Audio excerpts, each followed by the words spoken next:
Well, apparently the sound wasn't working. I do apologise. Hello. The name is Doris. Disco Doris. 009, a license to chill. Let me try and get my face out of the, well, back of my head actually, because the camera's behind me on the canvas. Yeah, my Paint by Numbers kit came this morning. And I was like, you know what? I quite fancy doing that. And I didn't really know what I wanted to do for stream. And I was like, 2 birds, 1 stone. We'll do some Paint by Numbers. Hello, Jamie. Thank you so much for the resub. Hi, Pokey. Hi, Cade.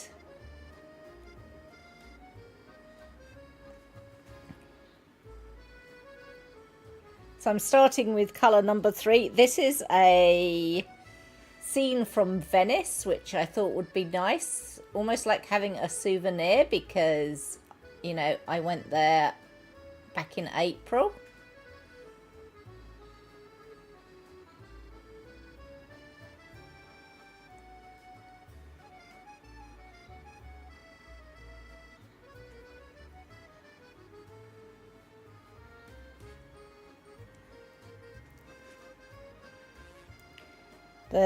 I've put a playlist of Venice-inspired sounds on Epidemic Music, so... Epidemic Sound, it's actually called.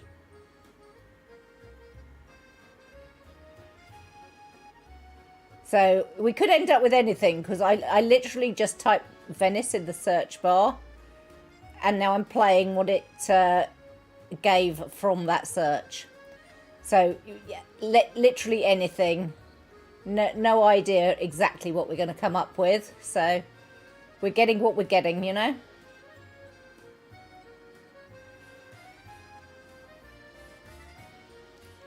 Hi, Ginger!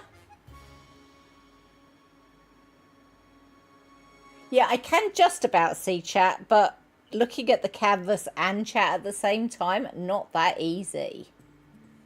So I'll be looking up at chat every so often. But obviously I have to look at what I'm doing as well. You've got a huge Lego set. You got a huge Lego set a couple of weeks ago. Yes, absolutely. There's quite a few people that do making Lego on stream. The category is makers and crafting. I've put this in makers and crafting rather than art because I don't consider painting by numbers real art. It's much more, it's a kit. So, you know, I feel like it's more a maker's thing. I'm making some art. You know, Kat, I really don't need you in this. So... Mandalay is already in a mood. Hi, Dina. Oh, no. I don't need you. For goodness sake. Oh, no. She's clambering all over me. Paint by Mandalay. She's settled down. She's actually on my arm and my boobs. No, I really don't want you. Go and annoy Pokey, please.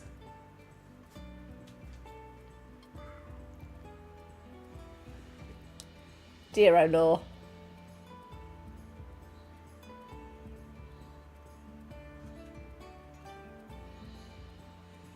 Kitty invasion. At least there's only the one now to do the invasion. For those of you that don't know, Kaya is no longer with us.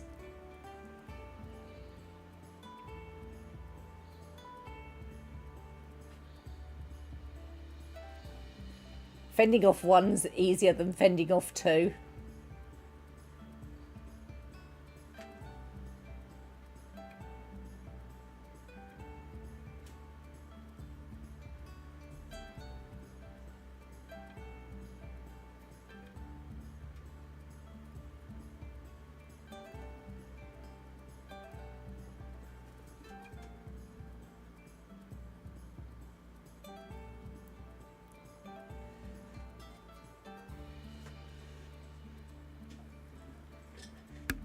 You're getting yelled at, Dina.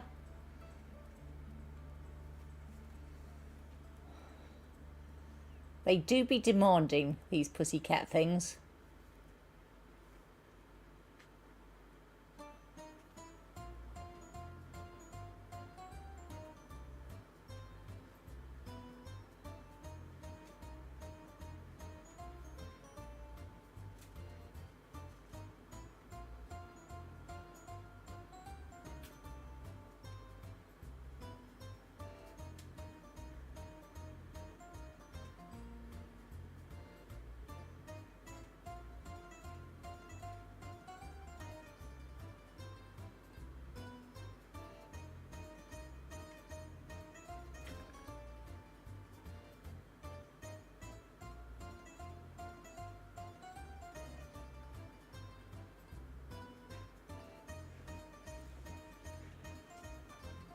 Oh, it's okay. Although Facebook tried to murder me this morning by showing me a picture of him when he was 5. Like, here's your 10-year-old memory of your husband and your deceased cat snuggled up together.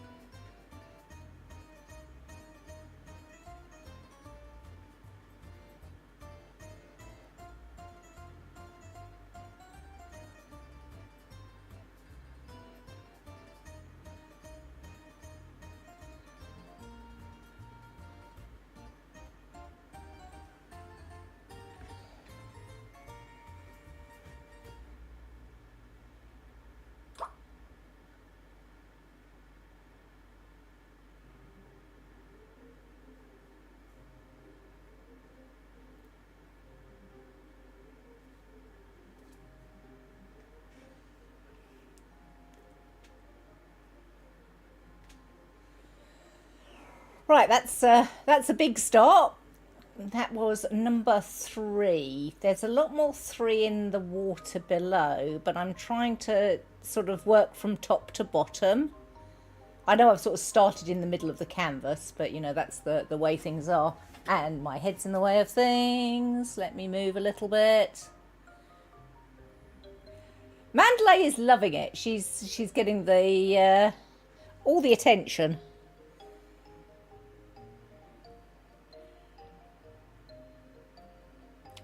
I'm not seeing any more 3 in the sky. There probably is some, but I'm not seeing it. But I am seeing plenty in the water below. I don't know whether I want to use this brush though. It might be better to move to a smaller brush for the water.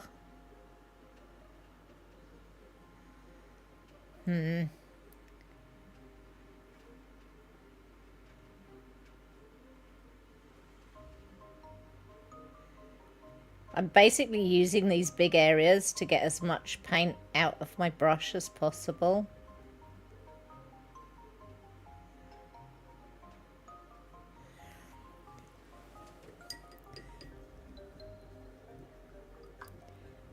I'm just rinsing that brush out.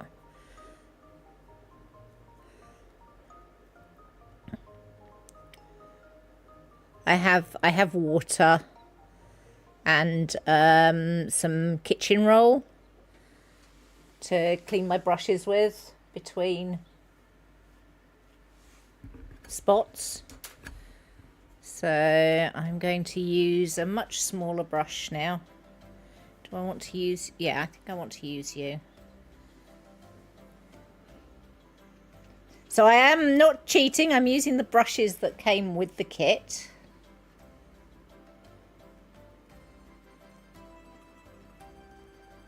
This is a really nice fine one, as you can see.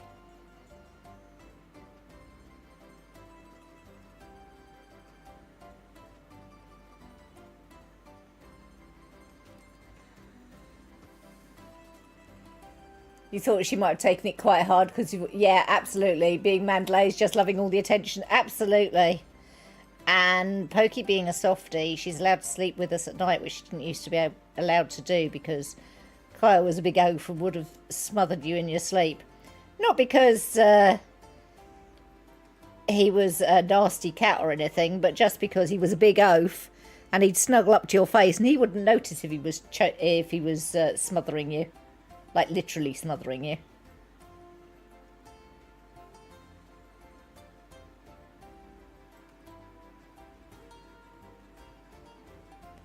So we shut him out of the bedroom all the time.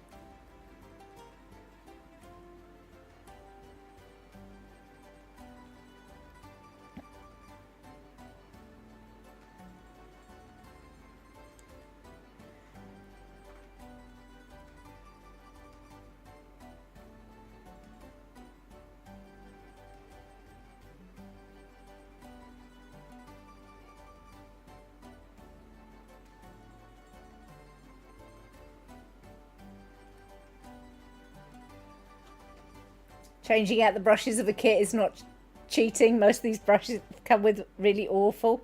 Actually, these aren't bad. It came with 3 brushes. Let me show you.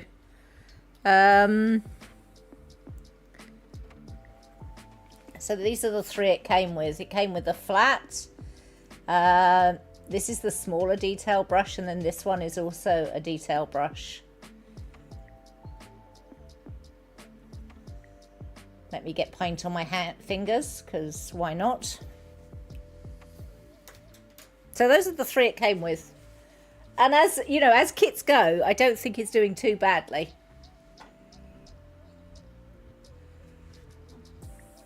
Yes, he did really love being near my face. That's what I was saying. He was too loving in some ways. You could absolutely see him managing to smother me in my sleep by accident, just because of smushing his face into mine.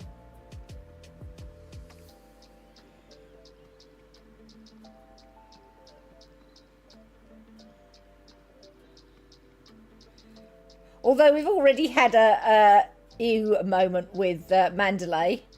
You know, she does the dirty bum thing. She left a shit print on my pillowcase.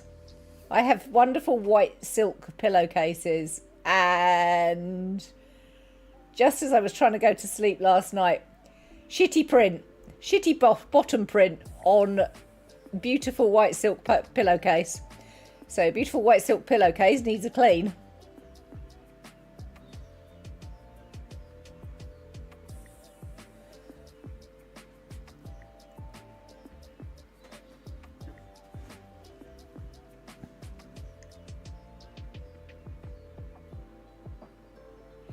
Yeah, these aren't bad. This is actually, I would say this is a reasonably decent standard of paint by number kit. You can also see that it's the canvas is actually on a stretch frame. So it didn't come rolled up, it came actually on its frame.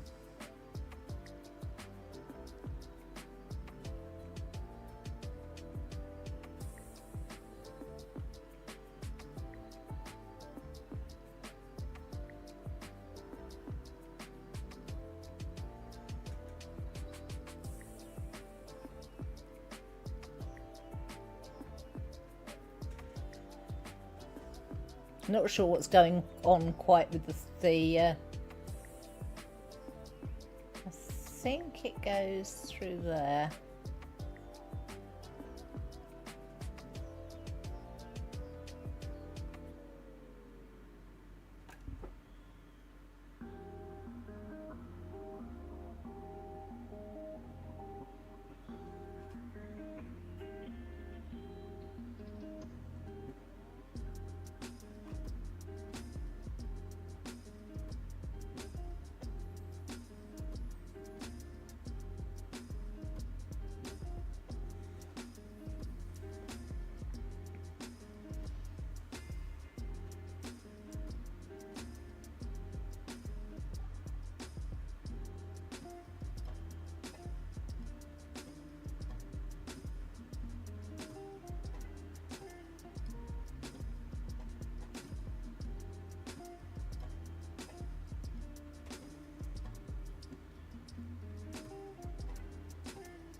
The Illinois Capitol Grove.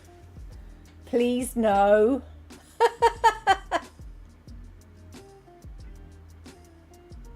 Please no. What I do? This is Venice, Italy.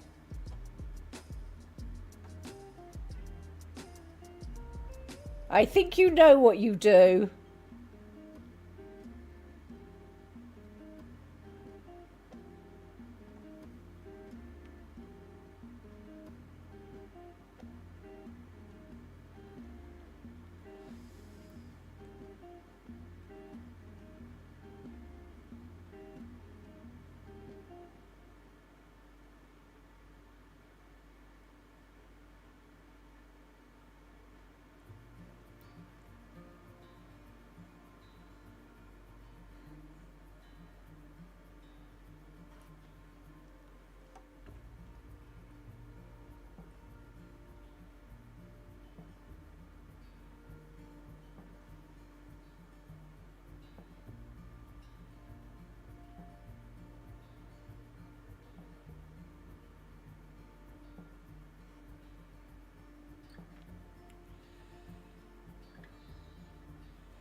You thought that was underwater? I'm painting water right now.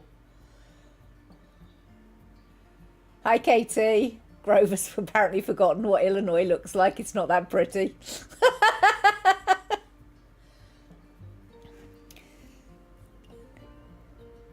Venice isn't actually underwater. Not yet, anyway. It's... But it was always built in the middle of a lagoon. It was built in the middle of a lagoon for defensive purposes. So it's surrounded by water. It's actually built on several islands. And I visited in April as part of my big cruise. In fact, I watched the video from it earlier because while I was on holiday, I took video of everywhere we went. And they're all up on YouTube. They're all short videos. They're like between 2 and 10 minutes long. They're all very short. But I took video in all the places we went to. But I was watching the Venice one because Mum hadn't seen it. And Pokey had been on YouTube and noticed that I actually posted a couple of videos today. So he was on my channel anyway.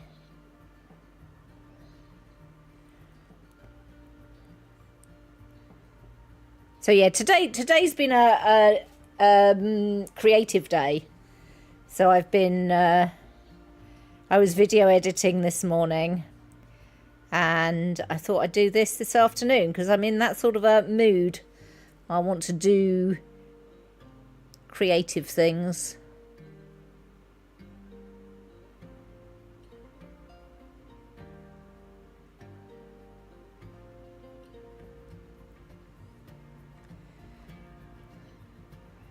But yeah, Mum hadn't seen Venice, she hadn't seen Dubrovnik, she hadn't seen Split or Kotor.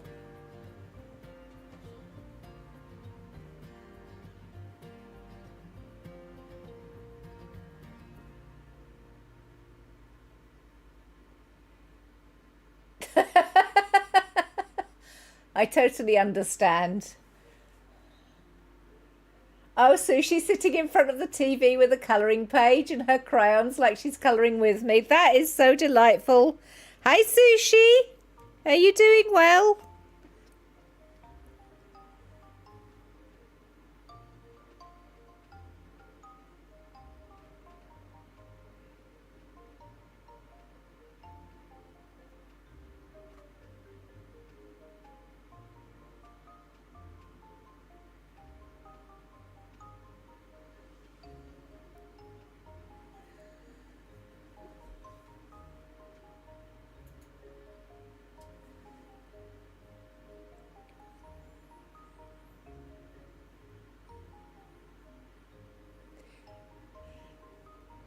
to say I haven't been to Illinois.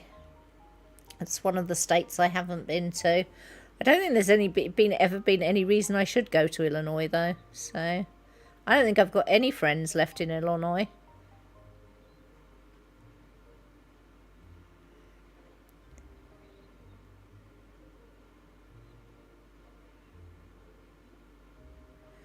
So I did have a friend that lived in Illinois. She's a school friend, actually. She married a chap from Illinois. She lived in Aurora for a while. But they both... but they emigrated to New Zealand, and then she split up from him anyway. She stayed in New Zealand. Sadly, she passed away earlier this year from cancer. That hits hard when your school friends are passing away from like disease or whatever.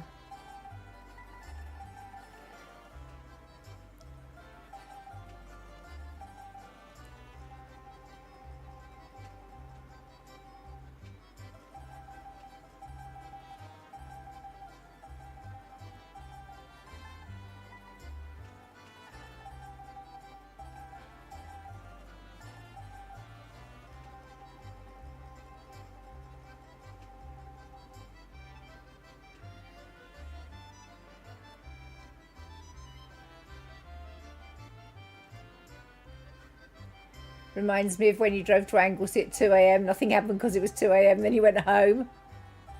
Hi, Akuma.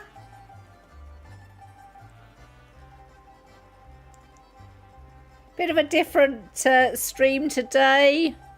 Doing a bit of paint by numbers, but I hope everybody is enjoying. I'm finding it very soothing to... just sit and put paint on canvas.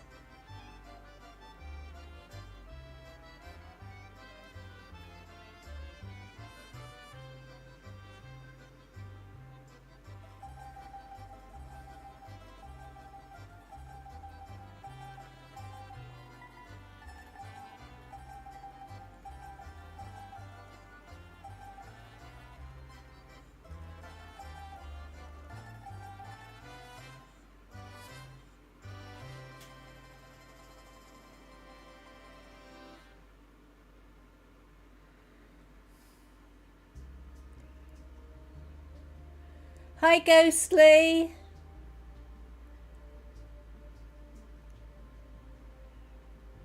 You're finding it hard to stay awake. Jamie, you were up at 6 this morning. What states have I been to? Quite a few, actually. Let's start off in the Northwest. I've been to Washington, Oregon, Idaho, Montana. Then a jump, and East Coast,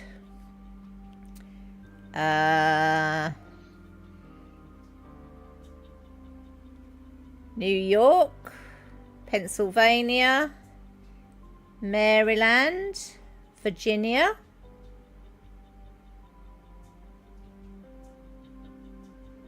I've not been to New York, the city, just the state.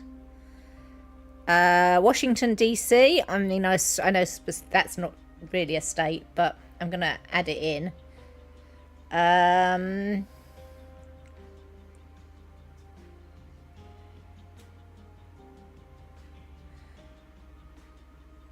Done the Florida thing,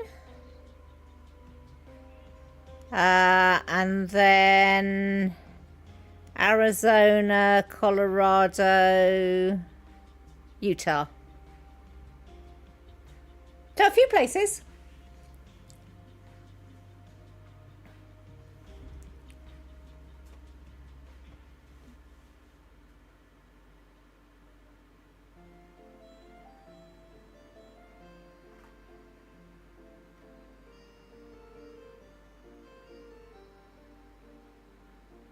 I'm just trying to think whether I've forgotten anywhere. I don't think I've forgotten anywhere.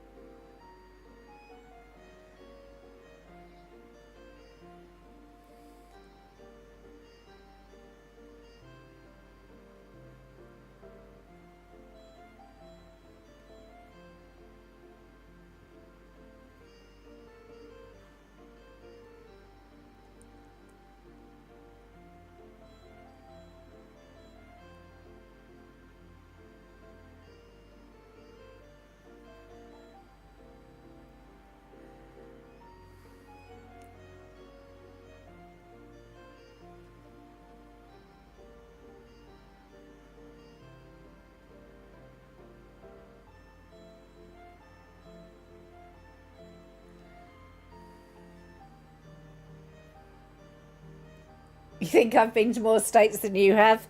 Yeah, I mean, part of it is because I've got a lot of American friends. Some of it was work. Washington was work.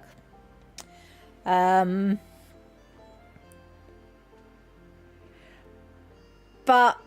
generally, because Europeans get more vacation time, we tend to travel more.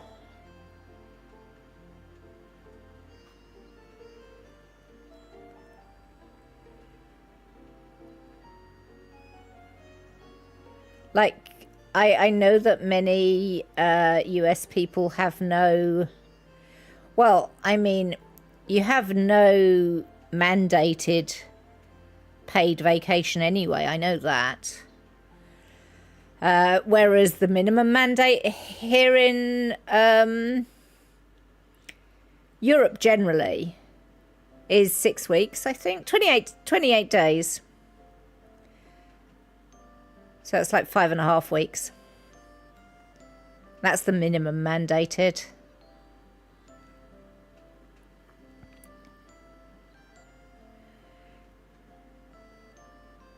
So we can afford to take trips. And a lot of us like to travel. I mean, the lovely thing about travel is you get a much better feeling for different cultures. The way that different people do things. And that's so great for understanding where people are coming from.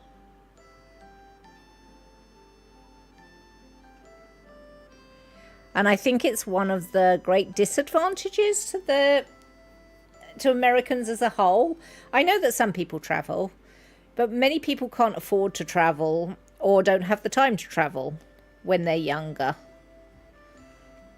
Most of the Americans that I meet who are traveling tend to be of the older persuasion.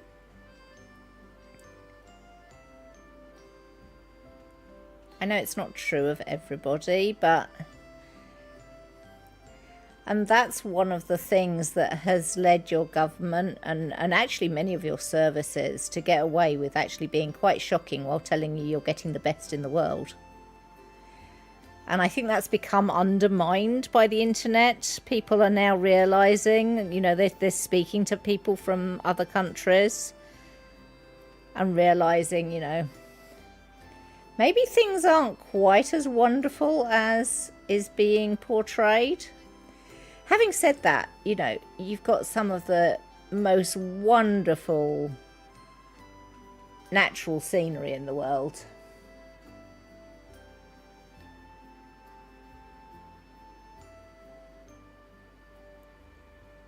We have a minimum mandate, yes.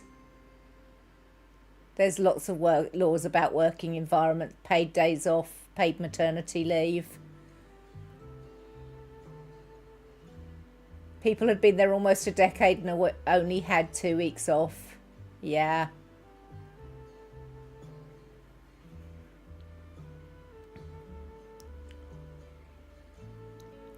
So, you know, I understand why many Americans don't travel, but you miss out on so much. Trying different cuisines, trying...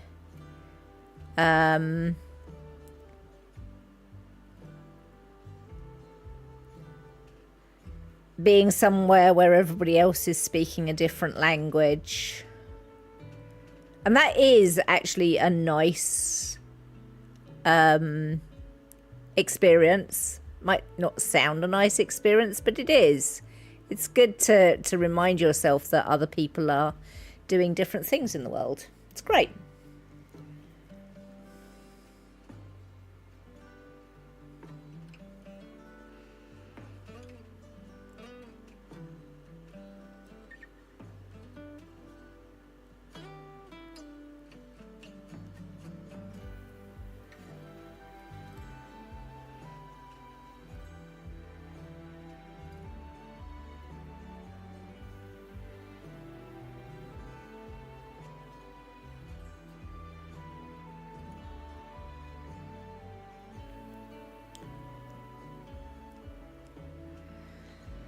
I mean, I also enjoy travel from a point of view of seeing different art and different architecture and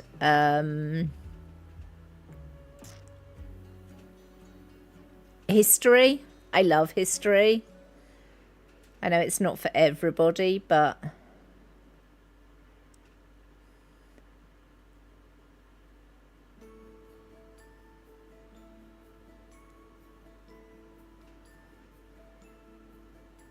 I very much appreciate it.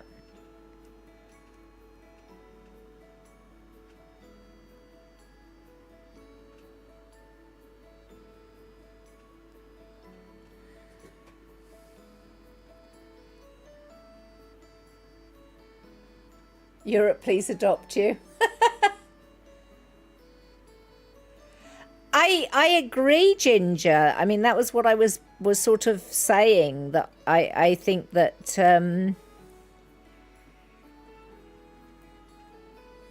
there is a lot of almost indoctrination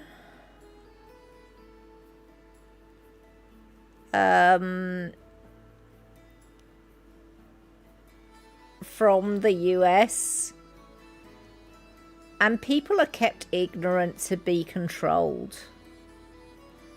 I feel like there's a lot of exploitation of workers by corporations.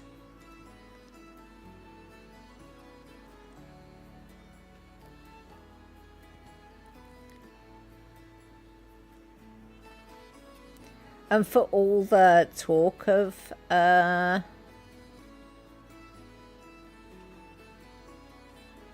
there's not a lot of looking after each other on the level of government and states and all that sort of thing.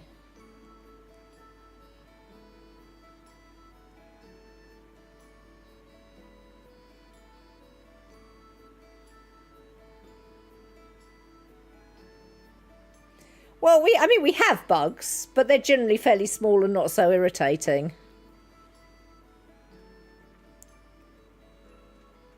I don't know that we've got a tax on window screens, though. We just don't use them. It's a bit like we don't use air conditioning. I mean, I will say on a local community level, I know American people are absolutely lovely. I know that there is community spirit.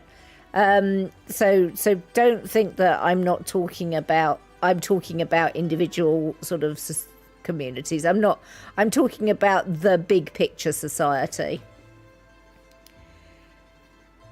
Laws are very skewed not to look after people,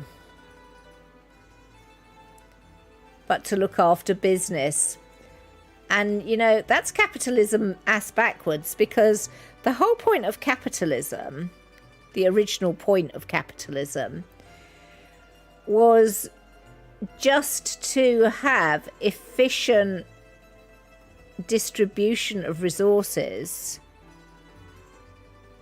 so that everybody could benefit.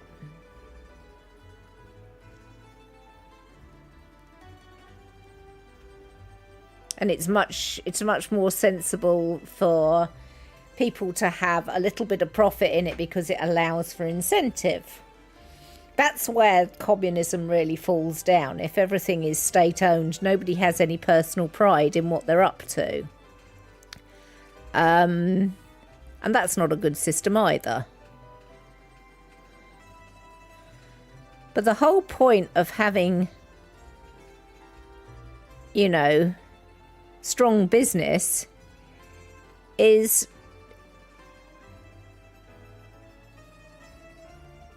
to make sure your whole community has it. Money is just a trading token. It's what you do with the trading token that is important. And just possessing the trading token is irrelevant in some ways. I mean, it's not in other ways. Having the trading token allows you to access various things. But you get no prizes for having the biggest number of trading tokens when you pass on. You need to be able to change those trading tokens into experiences.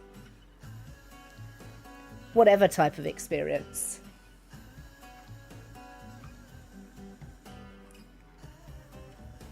Don't come to Oklahoma. The state doesn't have much to offer other than prairie dogs and bugs.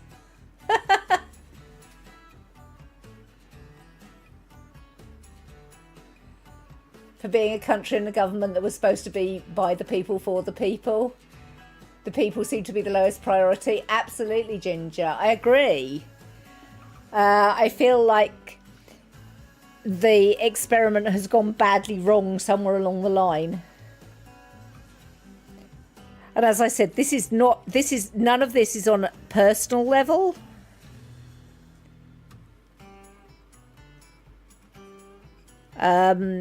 This is in my, you know,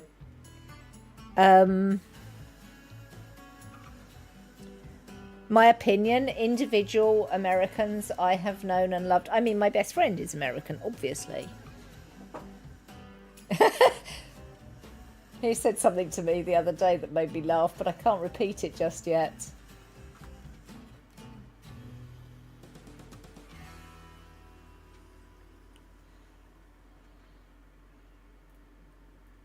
And individual Americans, some of the loveliest people I have ever met.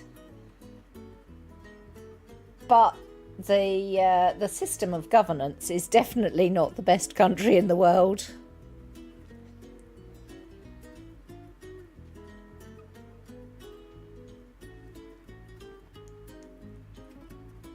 Sadly, I feel like... Go away, fly. The US currently is sort of in the state that Britain was in the 19th century.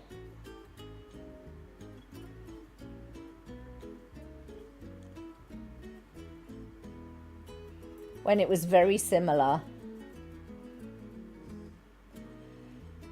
The saddest thing is, the thing that changed that was the Second World War. And I would not wish a world war on anybody. It didn't change the US because it never went to the US soil, as it were.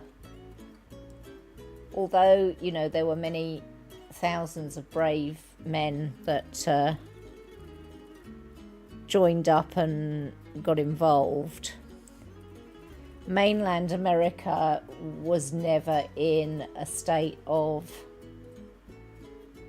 war in the way that Europe was.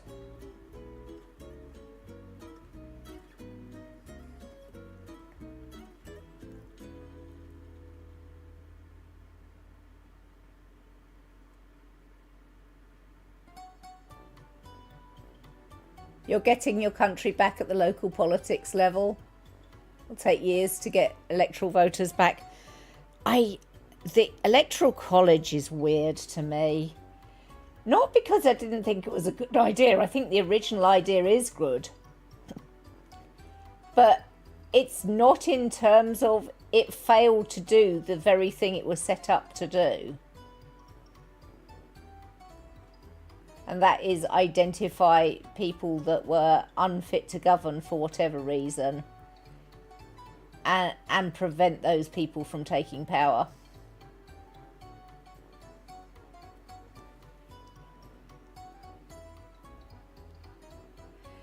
Why do you think our Labour people are a bunch of loonies, Grove?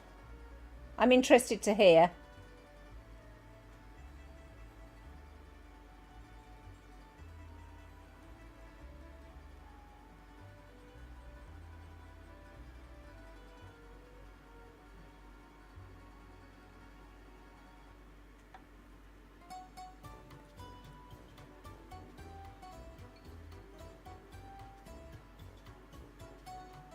You can't wait for you to no longer be affiliated with the military. Different things for different people. But I am interested to hear why Grove thinks that Labour are a bunch of loonies.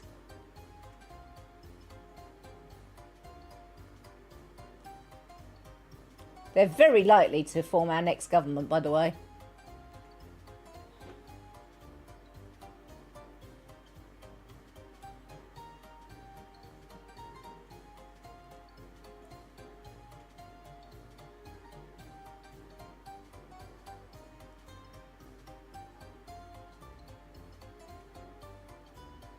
Hi, Care Bear. You've been lurking because busy, but listening and love the discussion. You have to go now, though. Okay, have a lovely day, Care Bear.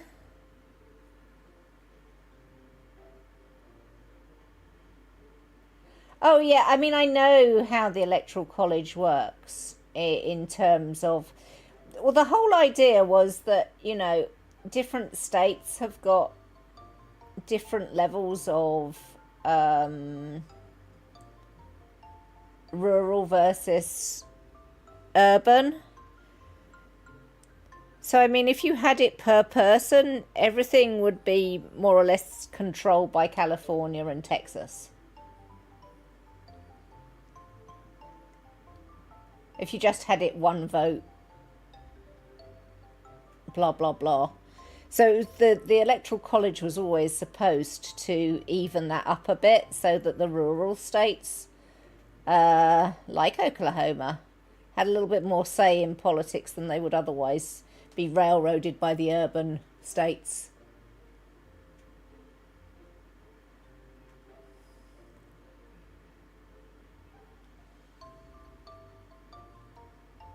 You have a friend whose grandmother was part of the Manhattan Project. They had no idea it was to be used the way it was. They thought they were creating sustainable energy. Well, of course, nuclear energy was a thing as well. But it's amazing how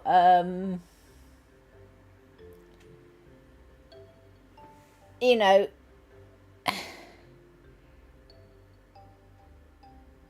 beneficial tech can be used for the worst of purposes.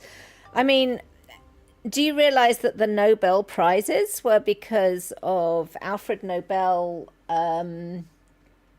inventing dynamite, which was to be used for mining? That's what he was doing. It was to make mining a lot easier. And then, of course, he ended up, you know, seeing how it was used in warfare as an explosive. And that's why he left his fortune. He did earn a fortune from dynamite.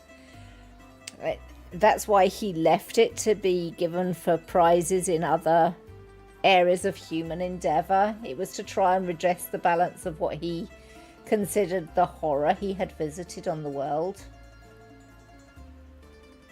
And I feel like the Manhattan Project is a similar sort of thing.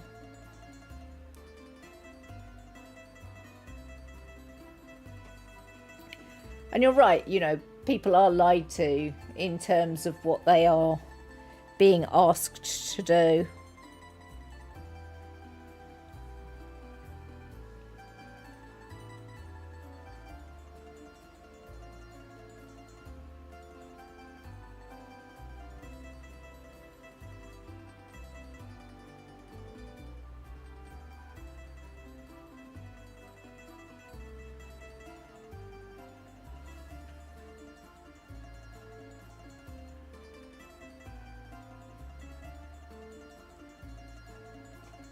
You've been reading reports from Cambridge University and research about gentrification.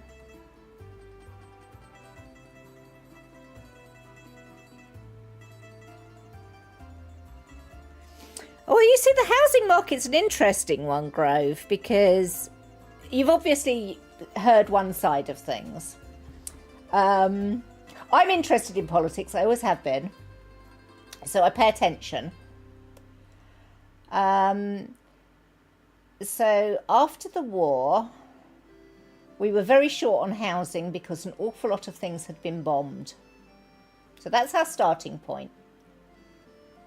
So we're starting from a point of there are an awful lot of people who haven't got enough housing at this stage. Also, most people haven't got very much in the way of resources because, you know, a lot of the resources of the whole country have gone into the war effort. So starting from a blank slate, it was agreed to build social housing.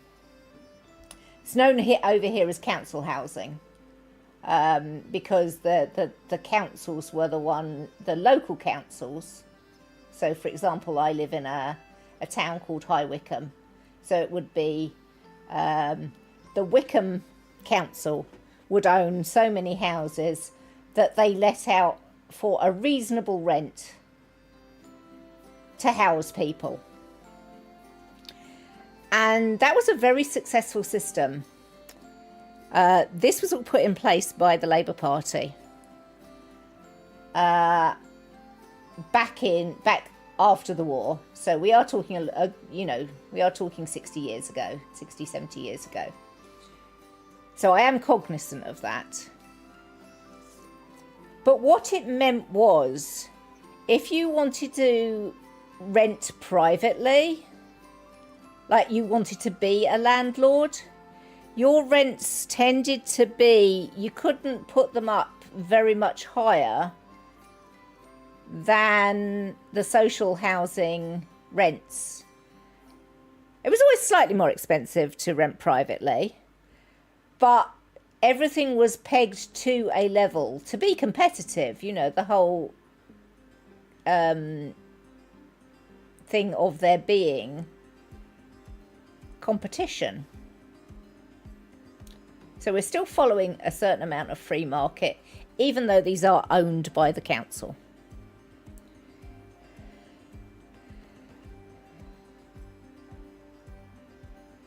When the Tories took power in 1979, this is my lived experience, by the way. I was born in 1968, so I know what I'm talking about. When the Tories took power in 1979, they sold off the council houses to long-term tenants at a vastly reduced amount of money. So, and they didn't replace the housing stock. And that's where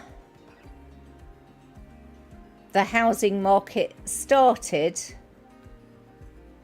to inflate madly, because you could no longer find, you couldn't apply to your council to be housed if you were a relatively low income person. And many people who had the ability to bought houses in order to let them out.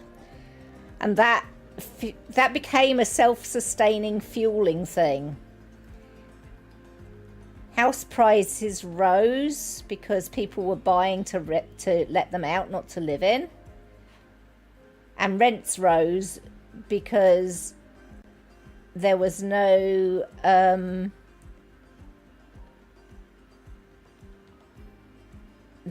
pressure to keep the rents capped.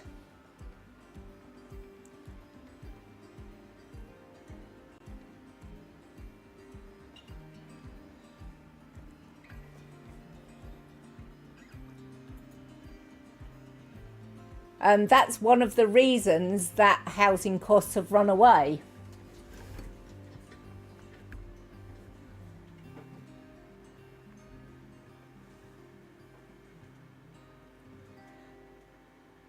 Side note, you appreciate that Grove is indulging enough in his schoolwork that he feels confident bringing it into conversation.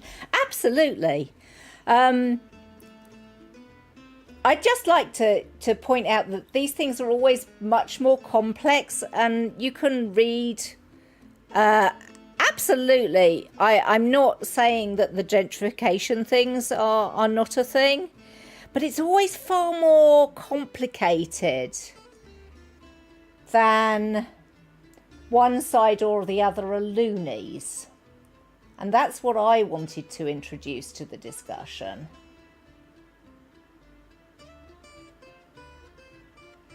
Often things are done with the best intentions and then go badly wrong. You see, the other thing that's fueling it currently, and this is also something that was done by the Tories, the other thing that's fueling our markets being ridiculous, our housing market in particular, is that we have a housing shortage. And one of the things that the Tories did was to relax the planning laws so that more houses could be built more quickly. Which is, you know, sounds like a good idea, but what it meant is actually they've given the building companies carte blanche to price gouge the population.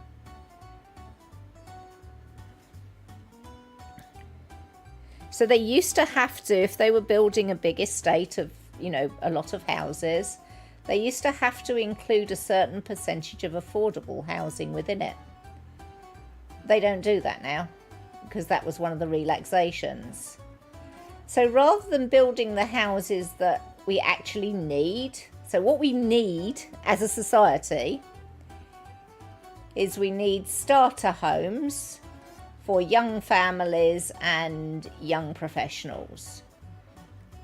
So we need, you know, somewhere which, you know, a couple of bedrooms and the basics at a good basic price. You have served our cause with the truest faith. Therefore, I name you blessed and beloved. Thank you for the sub, Dop.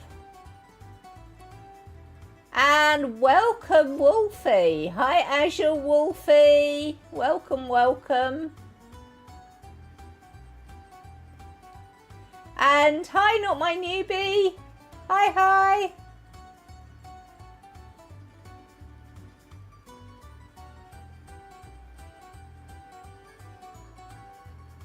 Well, you say that, Grove, but we're in the situation where people are literally evicting sitting tenants so that they can get people in at an even higher rent. So the house I live in is Edwardian. It was built in 1890. It is a 4-bedroom house. It's over 4 floors. So there's a basement area, which is the kitchen, and I have my desk in. Then there's the level up, there is the living room. And then next floor up, there are 2 bedrooms. Top floor, also 2 bedrooms. And then we've got bathroom, top floor. So top floor, the bedrooms have both got a bathroom on them, and there's a half bath next to the living room. That has the one that I live next door to has been made into 4 apartments. So there's an apartment on every level. They're all studio apartments. None of them have actually got a separate bedroom. Actually, that might be a lie. They might have 1 bedroom, 1 separate bedroom, but they don't have separate kitchens and living areas. That's all in one. The square footage of them, just working on my own house, my house is 14 feet wide and 23 feet long. So What does that make? 280. About 400 square feet. The rent on those is £1,300 each per calendar month.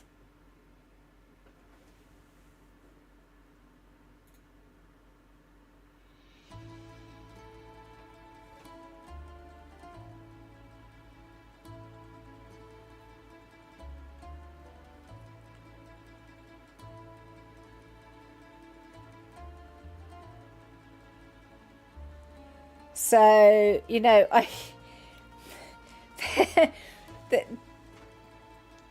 that is how it's going here.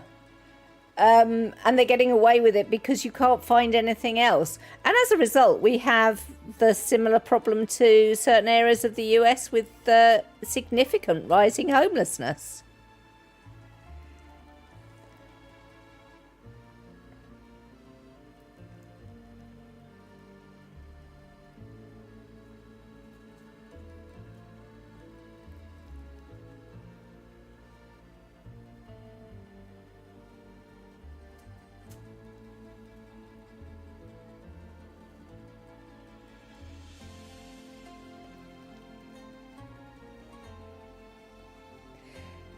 And that's one of the reasons that I think you'll find in the election that's coming up, a great many people are going to vote for Labour rather than for the Conservatives, because people are fed up with the cost of living and the effective mismanagement that has led to the situation we're in. And there's no reason that, you know, just reading a few academic papers, you could possibly get the full picture. I haven't given you the full picture either. I've given you a very potted history.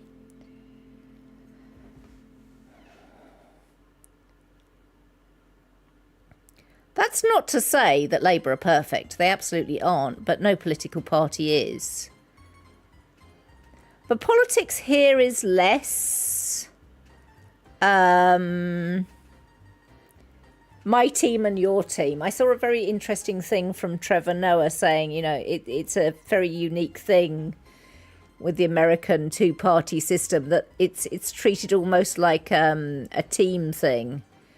Either you're for us or against us. There's no... I find in Europe, we tend to criticise all of our politicians, regardless.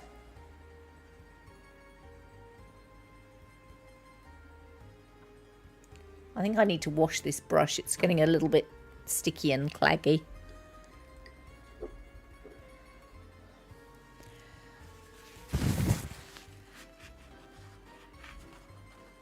But yeah, absolutely. Just one paper doesn't give you all the counter arguments. So I think my caution is, respectfully, you know, you need to get further into a topic before you say, oh, they're loonies.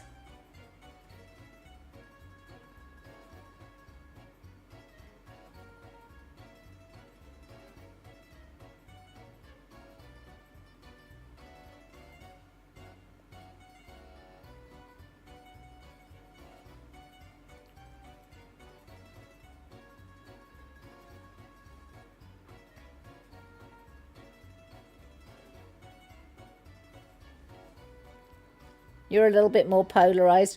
I think that I agree in your summation, though, Pokey. I think I agree that right-wing governments only ever try to increase wealth for a small part of the population, whereas the left wing tries to do its best for everybody. They don't always get it right, by the way. But I definitely wouldn't characterise them as a bunch of loonies. I would say they've definitely done things that have had unintended consequences, but that's true of both sides.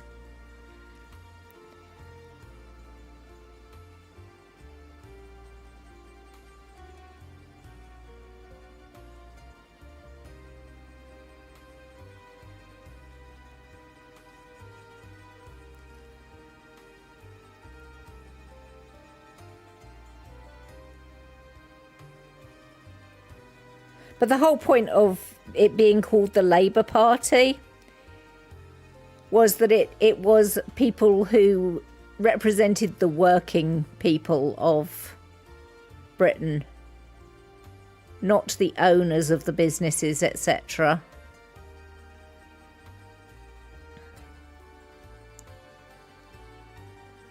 They were always about, you know, trying to improve the lot of everybody. Well, I won't say everybody because, yeah, they're probably not improving the lot of people who are already obscenely wealthy.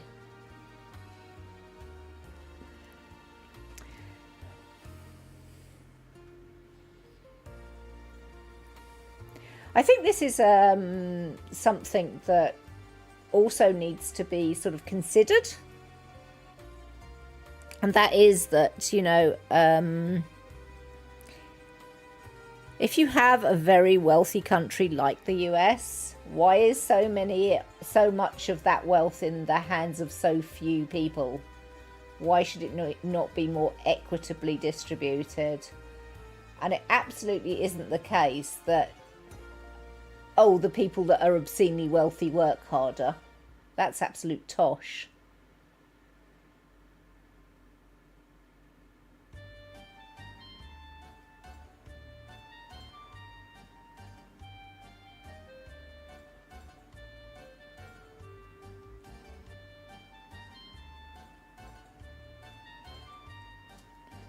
The resources need a better way of being shared.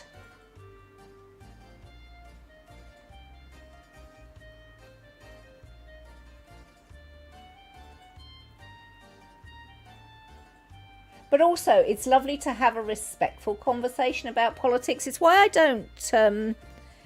I have never put the no politics rule in my channel, because I actually trust my community to discuss respectfully.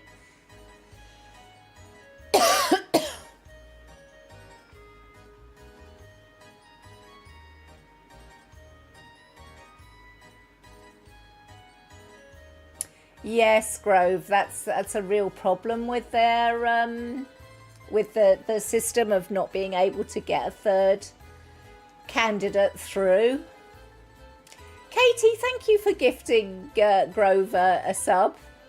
It's very much appreciated.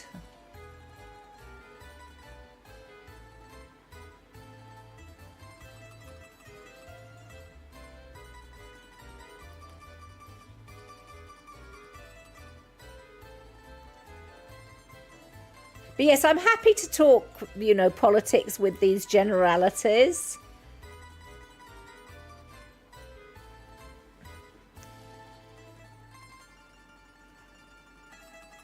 As long as everybody remains respectful and doesn't get upset about things.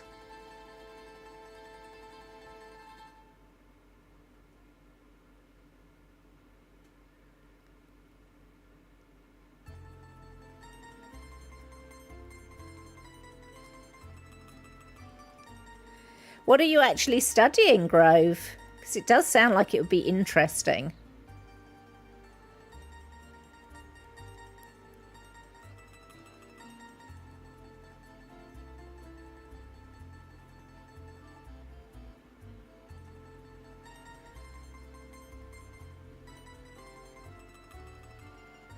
You don't think it serves anyone to name call, whether personally or politically? Absolutely.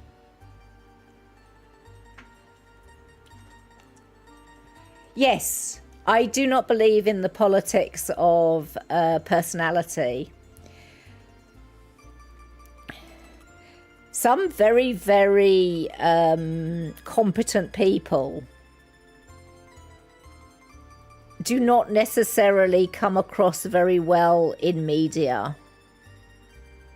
It doesn't mean that they're not a competent politician.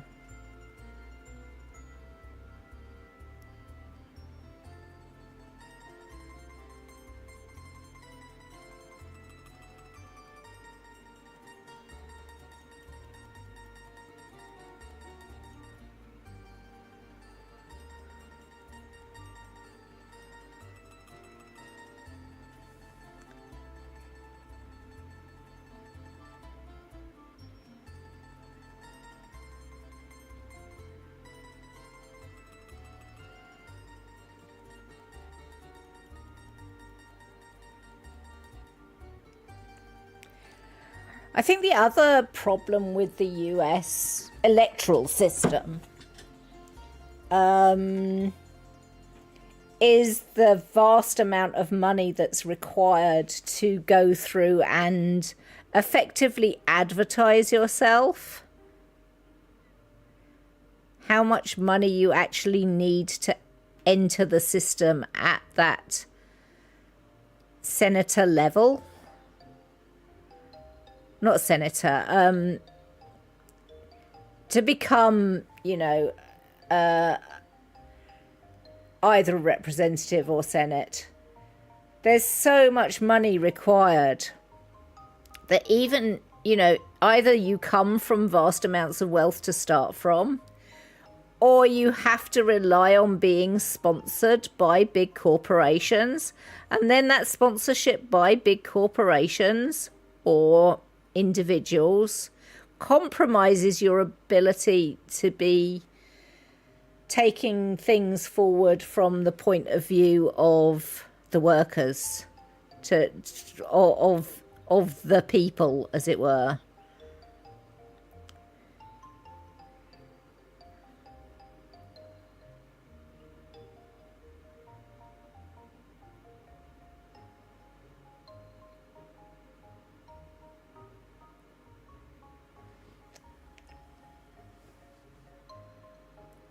Hi, Vio!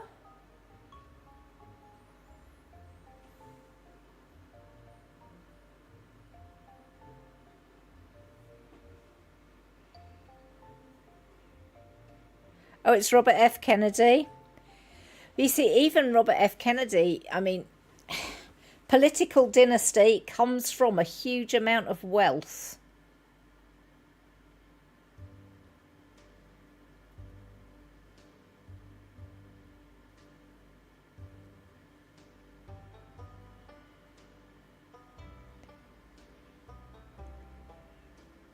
And I noticed that the personal attacks are already happening about his health.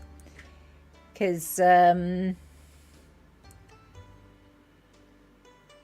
is Robert F. Kennedy that had a brainworm, isn't it?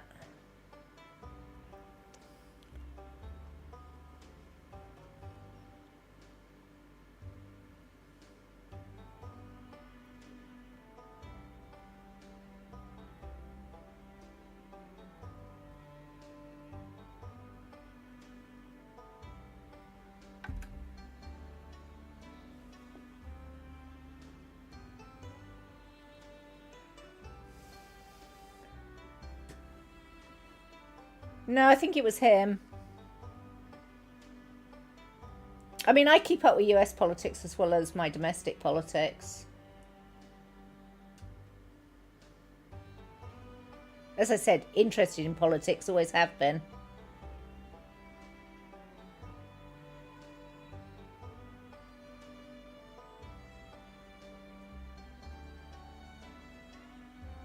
But I'm interested in politics not from just political power front. I've always been interested in politics in the way that they shape a society, in the way that, you know, if you want to do good, you really need to... if you want to do good across a lot of different areas, you're probably going to have to interface with politics in order to get anything done.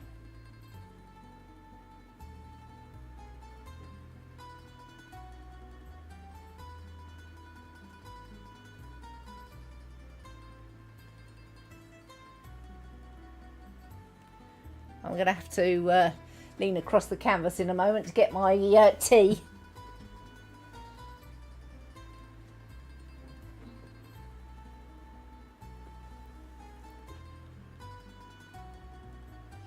Well, interestingly here, anybody can run as a political candidate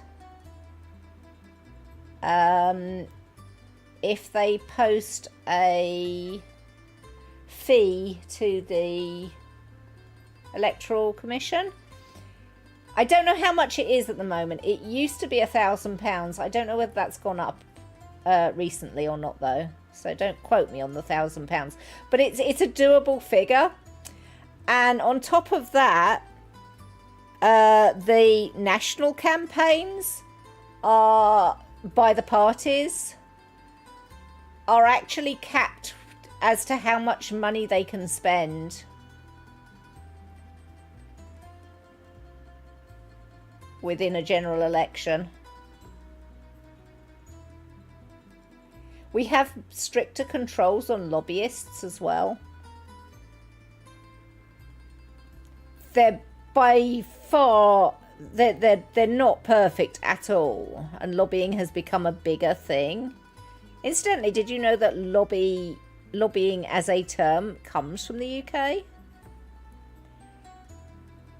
So one of the older rules of if you wanted to make a representation to Parliament, the way you did it was you actually had to go to the Houses of Parliament, to the lobby, to present your case.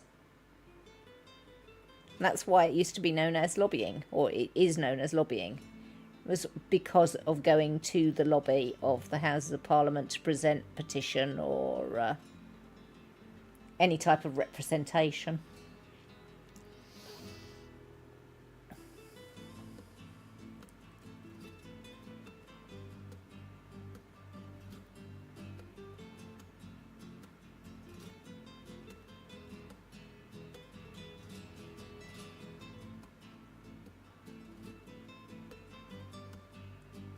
Actually, I would say that people are looking at the printed leaflets that come through that break down each individual candidate's manifesto.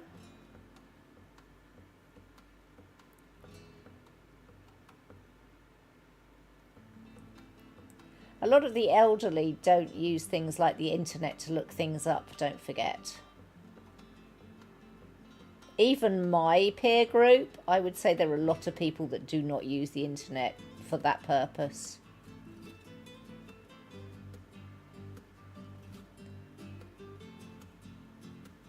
It's like it's a convenient way to shop or watch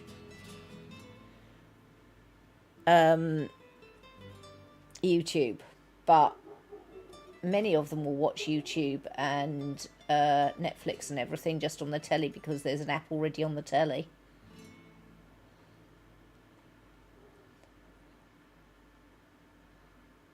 So my age group and older, many of them who are politically active in terms of actually getting involved in voting, do actually engage with the traditional forms. Adverts less so. I don't think anybody cares about the adverts. But certainly information leaflets are still important.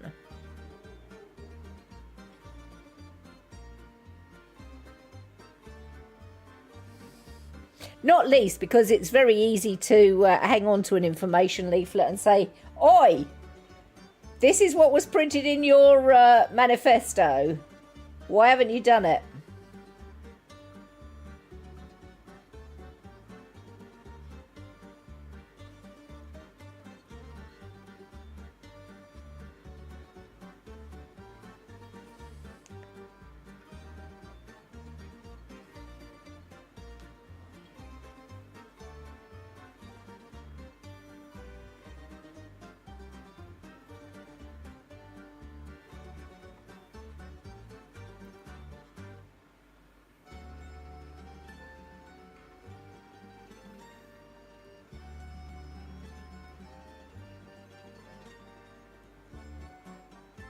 When the US first became country, your Congress were actually working minimum wage.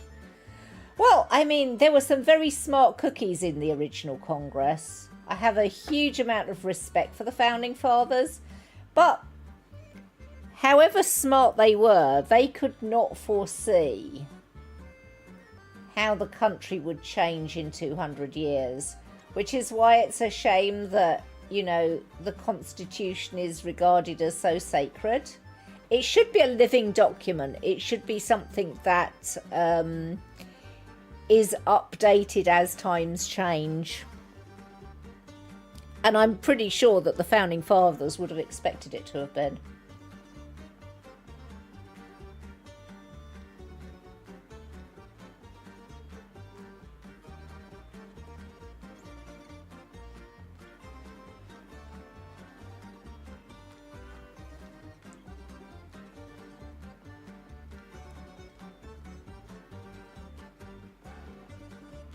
Oh, you're thinking about posters, etc.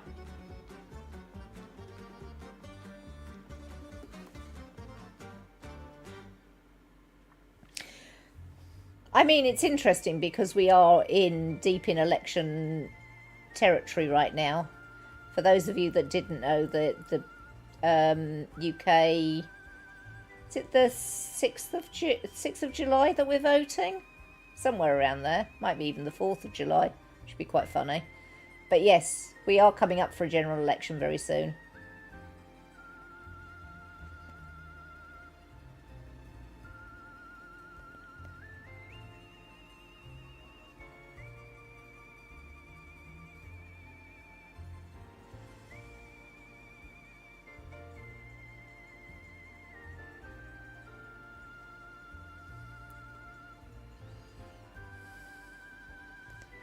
I'm not sure whether you can even see the bits that I'm painting at the moment because they're right down at the bottom and I think they might be slightly off the camera.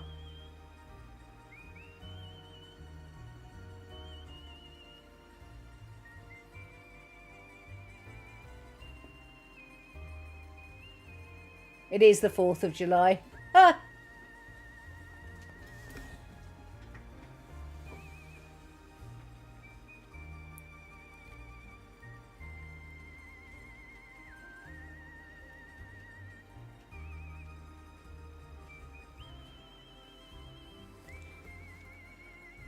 Yeah, sorry that you can't see the bit I'm painting at the moment.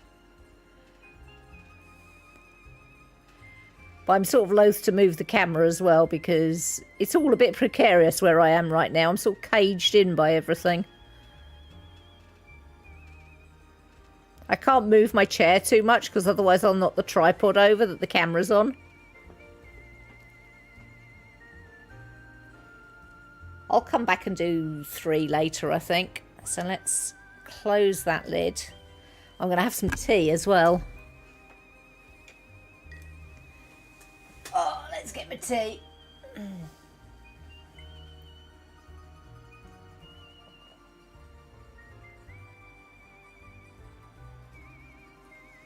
Agreed, Ginger. Your founding fathers were inherently progressive.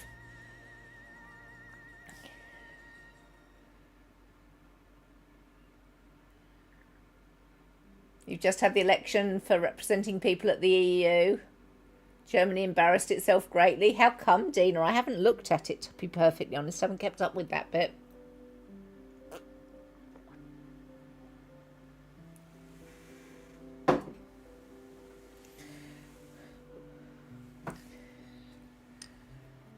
Is there a lot of right wing being sent there?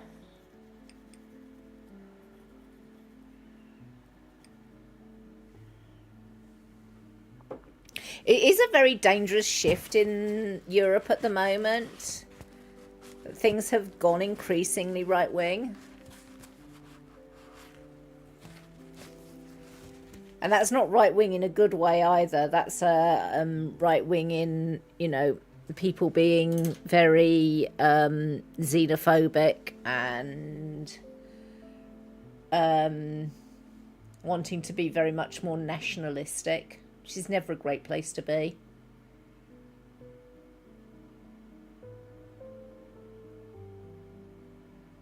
I'm just wondering which colour to do next. It's obviously 3 was quite a good one. There's a lot of stuff going on there.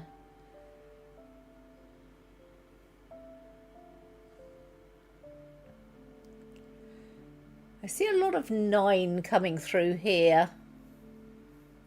Maybe I'll try doing 9 next. I don't see a lot of 9 in the water area though, which is interesting. lots of 6 for... 4 is the other colour I could do. This is a lot of 4 through here. Oh, I see this is 3. Whoops. Missed those bits. And then there's a lot of 4 continuing down here.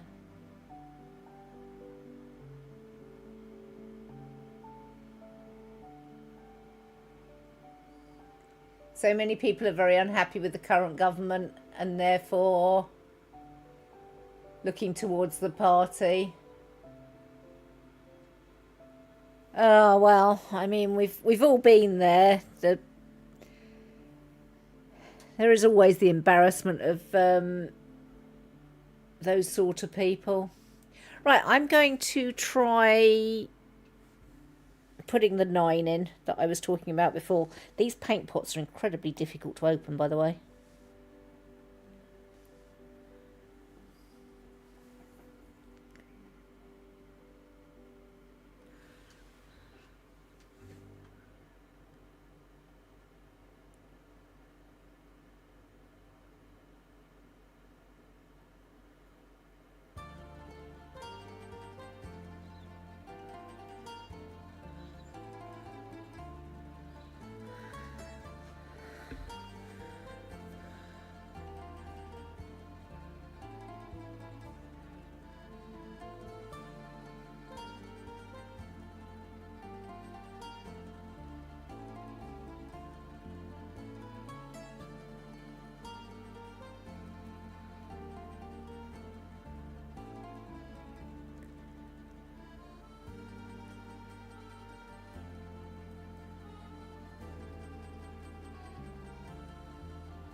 Well, I'm sorry to hear that that happened, Dina, but I'm not actually surprised. That's how Brexit happened.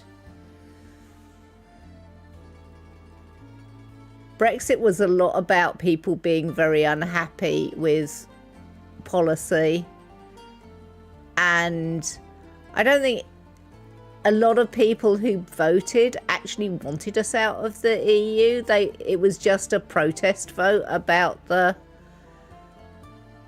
way things are at the moment, and the damage that it's done is unbelievable.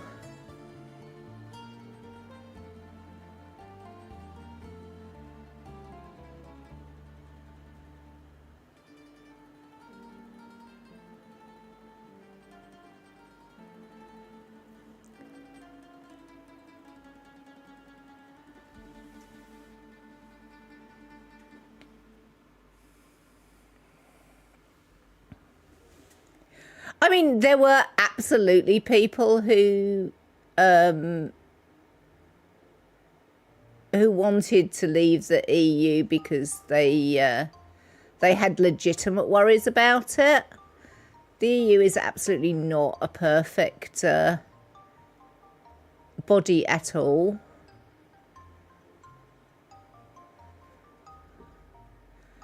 But there were definitely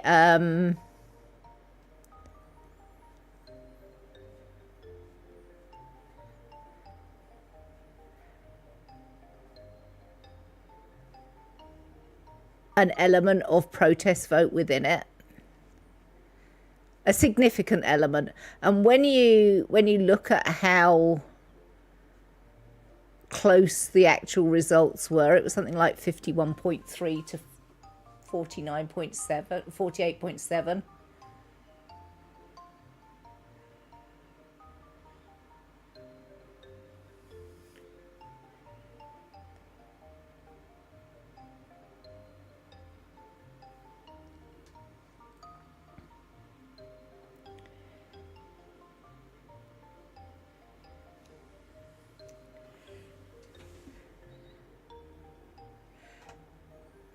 I think one of the problems about only teaching about Nazi Germany is not understanding the political climate that got it there in the first place.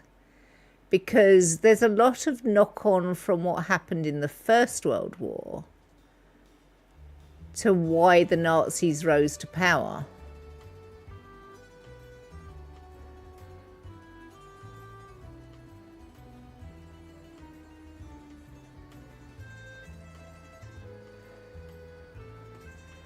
And if you don't understand how the circumstances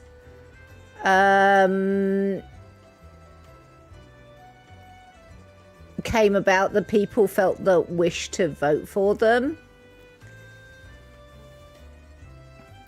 But to be fair, I mean, the first victim of the Nazi Party was Germany itself.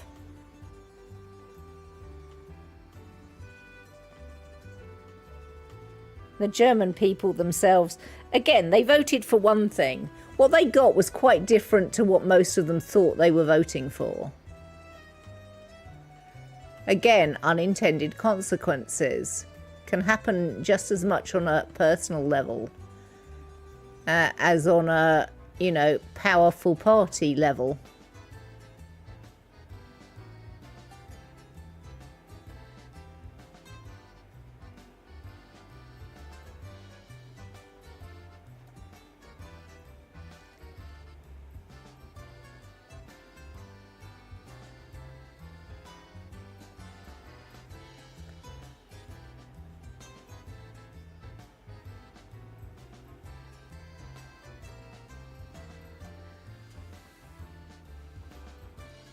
And there were quite a lot of people, probably in every election, who just believed blatant lies.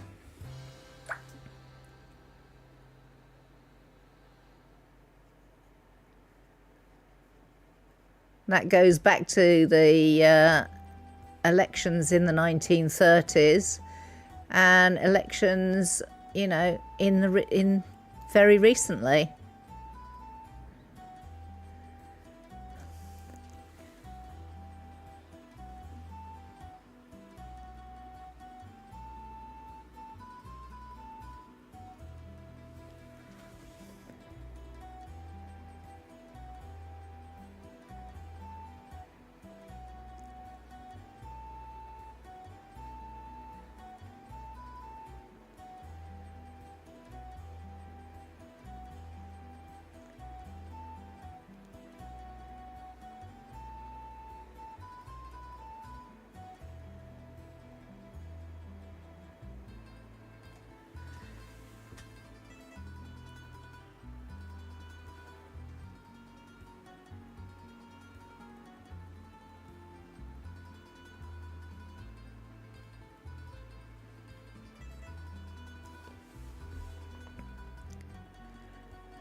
Yeah, it's difficult sometimes to find the balance of this is what we want to do. I think there's always a problem in how they represent themselves in order to get elected versus what they can actually do.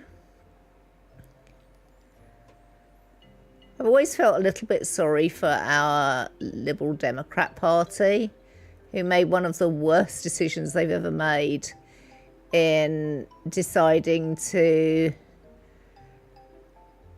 We had a hung parliament at one time, which meant we had equal amounts. Well, not necessarily equal. We didn't have a majority in the House between either Labour or Conservative. So it was up to the Liberal Democrats to decide who they wanted to partner with. And a lot of people had voted for Liberal Democrat who were younger, because Liberal Democrats had as one of their policies going back to education being paid for, further education, so university, etc. So, you know, student fees would be paid, wouldn't be as expensive as it currently is, which I think is actually not a bad idea, because it's an investment in the future of the country. A well-educated population will generally be economically an advantage to a country.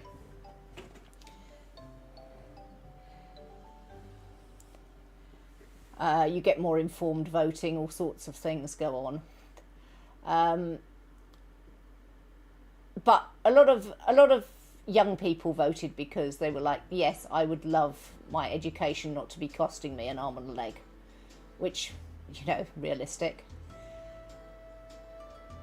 And when they partnered with the Tories, of course, there was no way that the Tories were going to let them. The Tories still had very many more people than the Liberal Democrats had. There was no way they were going to let them have the getting rid of fees.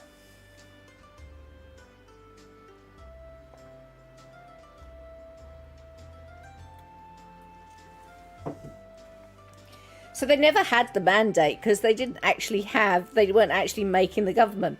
But the amount of people I've heard said, oh, I'm never voting for them again. They didn't say what they were going to do. Oh, yeah. They didn't actually have enough people they didn't form a government. They were very much the second party part of the government.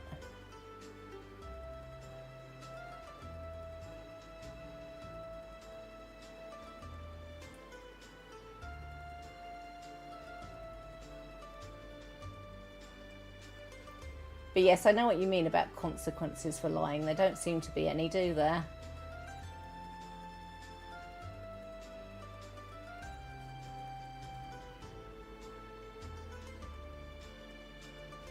I am still very confused about how people can still be wanting to vote Trump now that he is a convicted felon.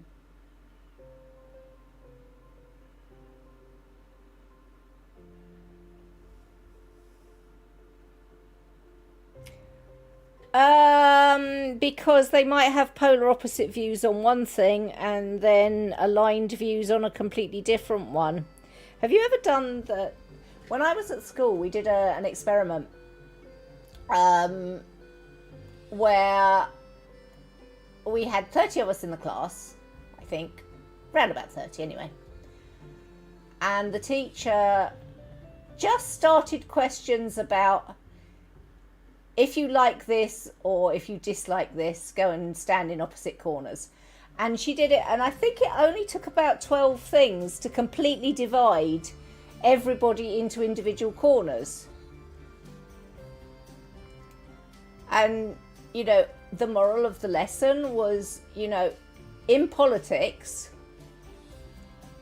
nobody is going to perfectly represent your views, because, you know, you might agree about this thing and disagree about another thing.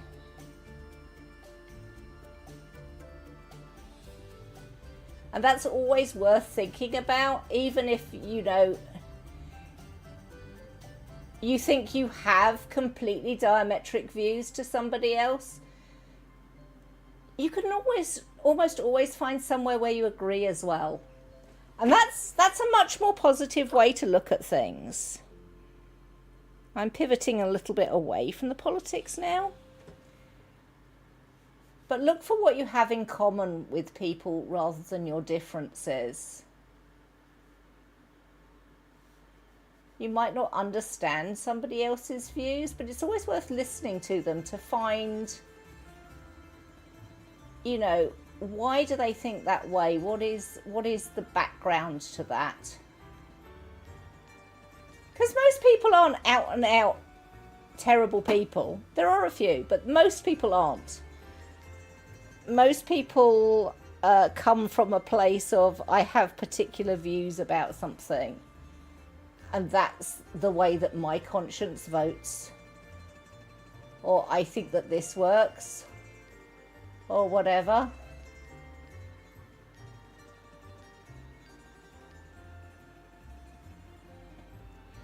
I mean, I am probably going to vote Labour, but you'll notice that I didn't say to Grove, you're wrong, when he said they're all loonies. I was like, where are you coming from with that? What is the reasoning behind why you think that way?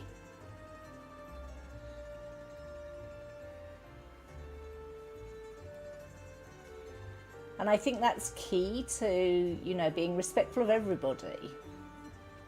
They might have very different views, but they're probably something that you might agree on. Why don't we look for what we might agree on?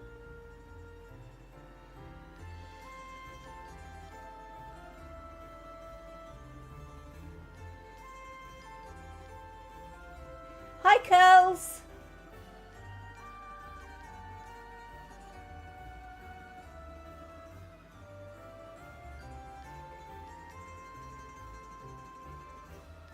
We can, absolutely, we can agree that we can all have opinions and still all be human. That's definitely a thing.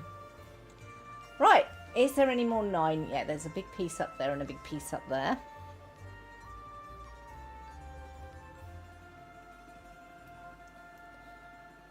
Welcome to Doris chatting and you have come far doing a in paint your by journey numbers. and learned much. You have served our cause with the truest faith. Therefore, I name you blessed and beloved. Curls, thank you so much. Upgrading to a tier 3. What a special thing to do for me. I really appreciate that. How are you, Curls? And why is Cade sassing you?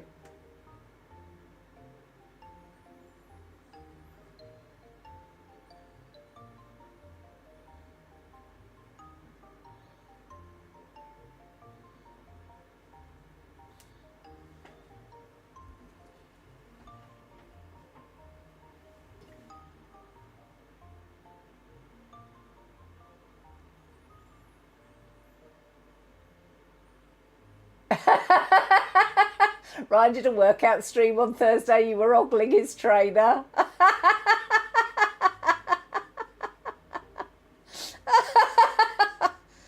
Nothing wrong with looking, ever.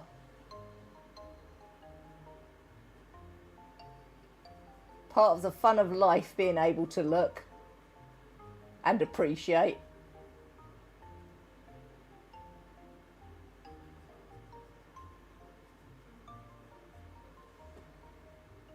He was cute.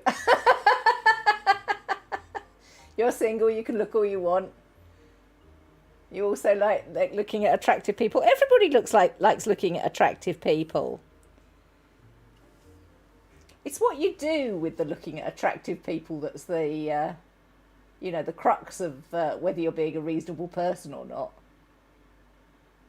You see, I'm very much of the view that flirting is fun too, and that you can absolutely flirt platonically.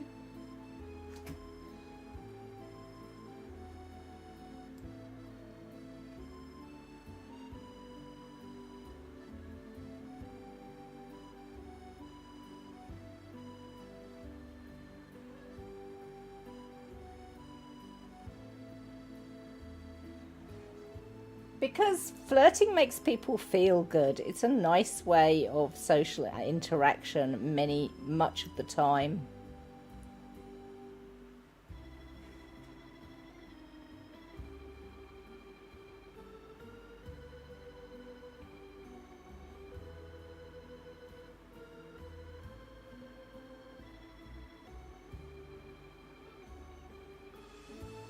Oh yes,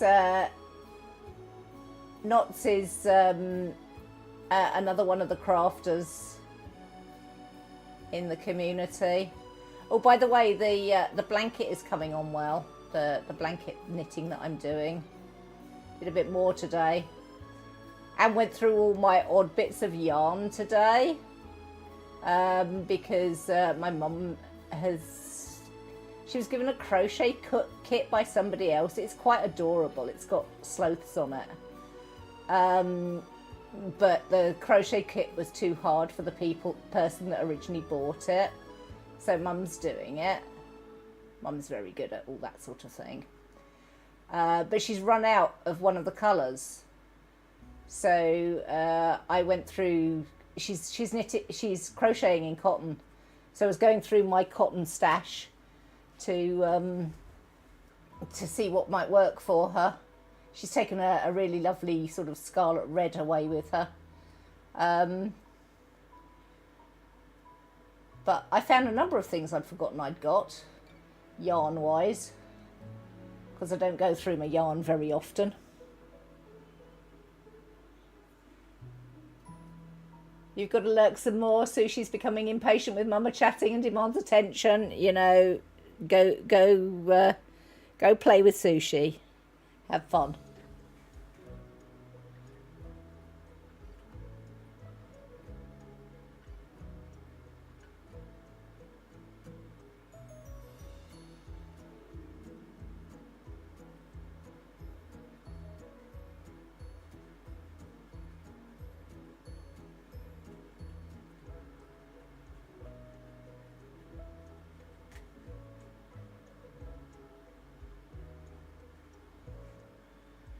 You miss having blankets made by your paternal grandma? She used to crochet and her blankets were always so cosy.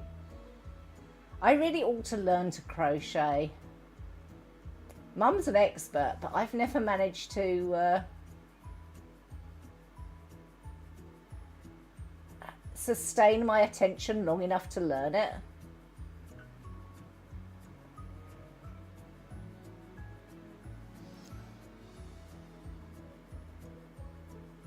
It's one of those things that I'll have to fight my ADHD on in order to learn. Sorry about bumps in the picture, by the way.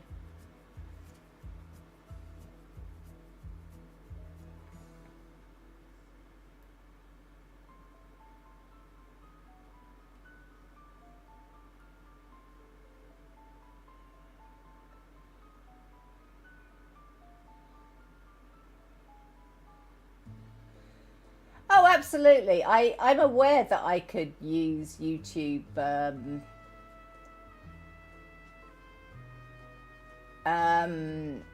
tutorials.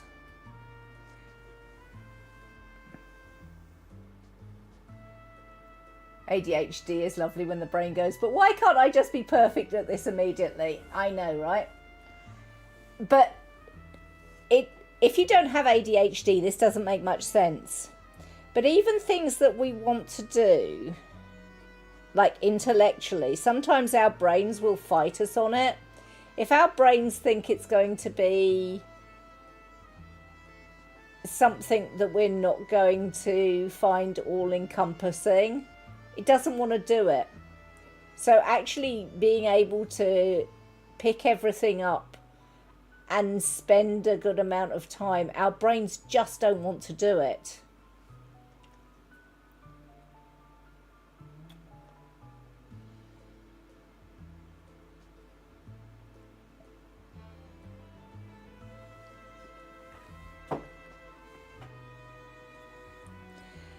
So we'll actually procrastinate and find other things to do rather than doing the new thing, even though we might desperately want to do the new thing.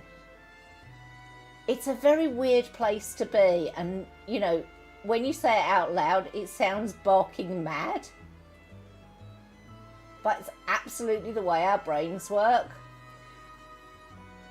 And because it sounds so barking mad, a lot of people with who've had ADHD undiagnosed for a lot of their life have got a lot of internalized loathing directed at the fact that I want to do these things, but I never get round to them. And we see it as a personal failing rather than the fact that we're fighting our brain chemistry or our brain development. ADHD is neurodevelopmental, by the way.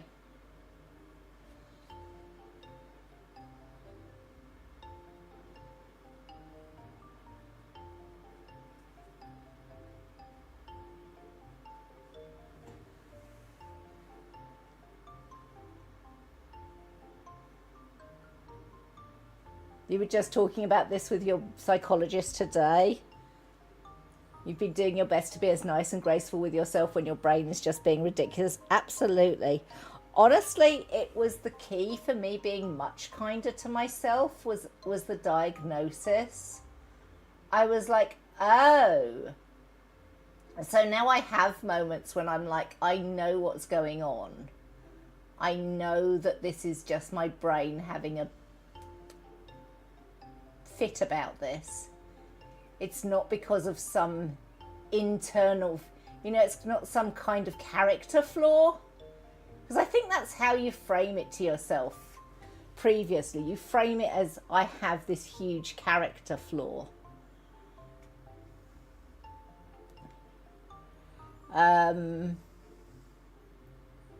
So learning that it's not a character flaw, it's actually your wonky brain.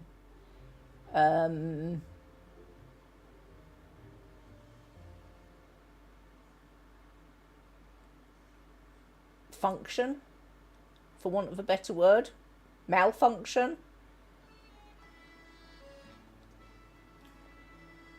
But yeah, learning that it's not because you're lazy or incompetent or stupid. It's none of those things. It's literally that you are fighting your brain on many things. And learning new things is one of the things that ADHD does have big issues with generally. Not always. It depends. If your interest is sufficiently up, then you have the opposite thing, which is hyperfocus.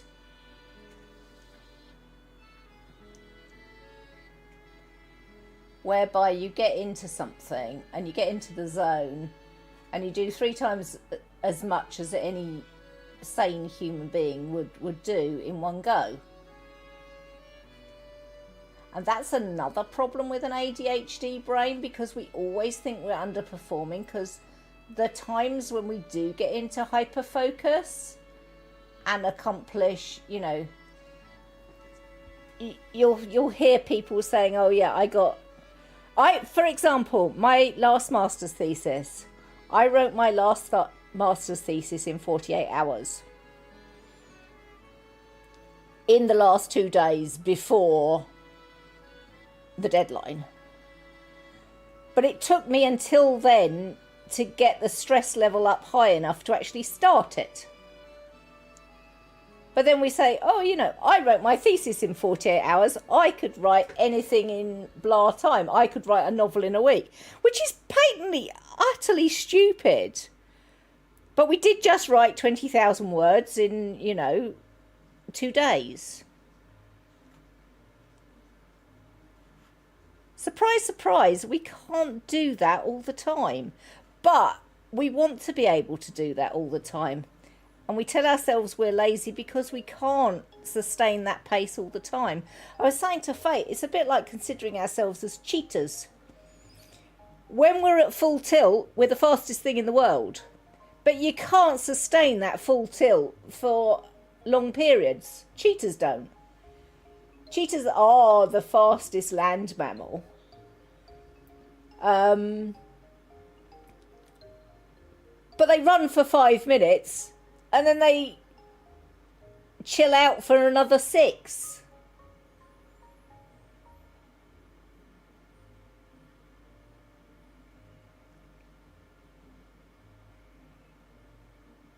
Your psych said you don't have the hyperactivity bit, so inattentive. Yes, what's termed inattentive?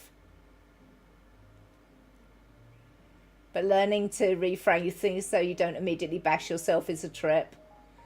Yeah.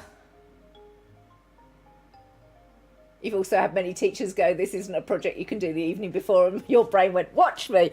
Yeah, because we absolutely can. But we have to be in a state of high stress before we can access that. And that's no good for anybody. We shouldn't have to, you know, get ourselves into an absolute state of stress in order to function. But we do. Unless it's something we're interested in which case we can dive in and, you know, we'll be immersed in it for hours and hours and hours. We're dangerous people with video games. Because we'll hyper-focus and, you know, not emerge for 12 hours, having not eaten, drunk, or even gone to the toilet at times. Because that's how hyper-focus can get sometimes. It's not a good way to live. But once you've got that diagnosis and you can understand what's going on, it's not necessarily a good thing. But it's easier to forgive yourself and be kind to yourself about it.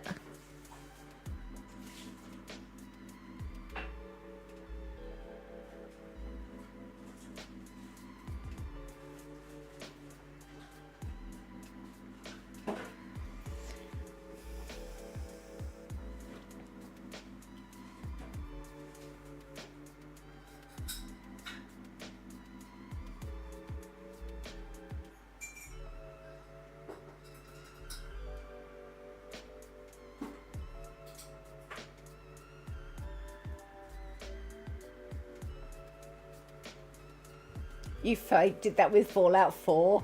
Played 200 hours within a week. Yeah. Again, it's not a good thing to do.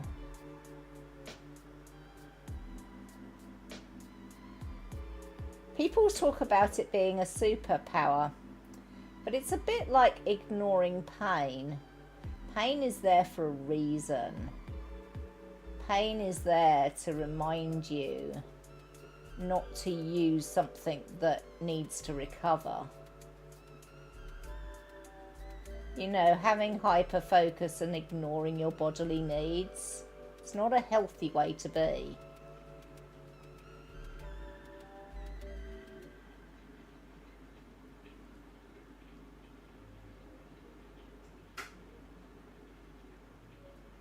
So I don't regard hyper focus as a superpower. I can see why people think of it that way. Because of the whole getting stuff done in short periods of times. But, you know, you have to allow us to be cheaters in that case. Yes, we can do that entire project the night before, but then we need a week of doing no schoolwork whatsoever to recover from that issue.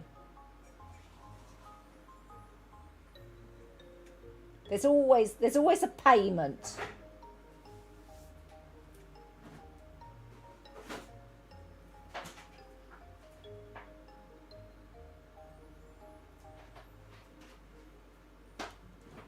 I think some people frame it that way because they want it to be, you know, they want to be accepted, they want positivity. And it's not that I'm not positive. It's just being realistic that I know that, you know, some aspects of this are very unhealthy.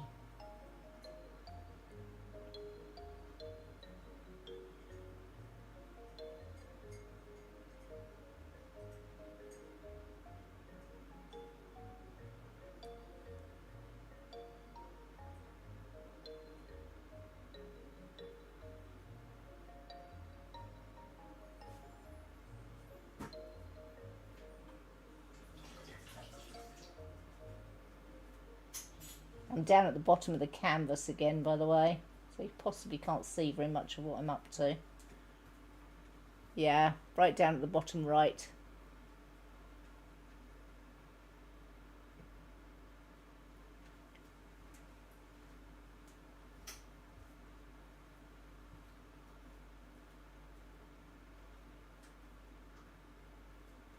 It's never healthy to forget about eat, sleep, pee, etc. You joke about it. Well, a lot of us joke because the joking is a coping mechanism. Of course we joke about these things.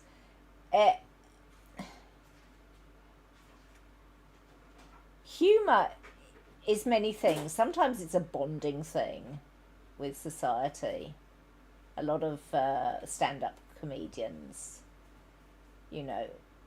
make jokes just observing how, ridiculous things are at times. And that's a bonding experience, comedy. But a lot of us make jokes at our own expense, and it's a coping mechanism. It's look, I'm acknowledging this thing about myself, which I don't like, but I'm acknowledging it, that it can be absolutely ridiculous. I mean, it is ridiculous to forget to pee and to come out of a level in a video game and realise that actually your bladder really hurts, but you didn't notice until you came out of the level in the video game. Bananas. Right, I think that's all the 9 done, and it is that sort of time where I am going to do... This is one of the reasons I have an enforced sort of mid-stream break. I could very easily get lost and forget to go and do things like go pee. If I have a stream break, it reminds me to go and move my body and have a pee break and actually look after myself and be healthy. It is an inbuilt coping strategy. So I'm going to go and have a break.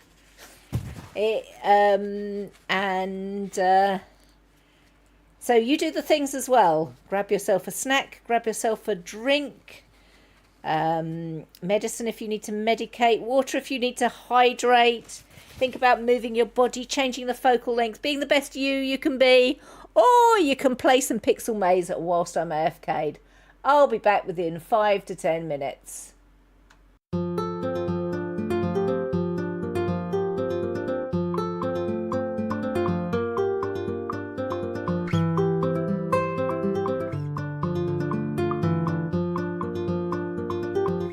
You have reached the Disco Doris channel, home of incompetent gameplay and handicrafts.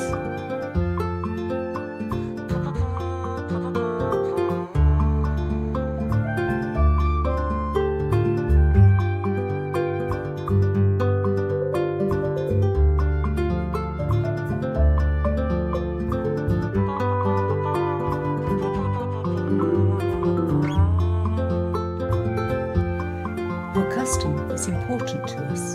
Please hold.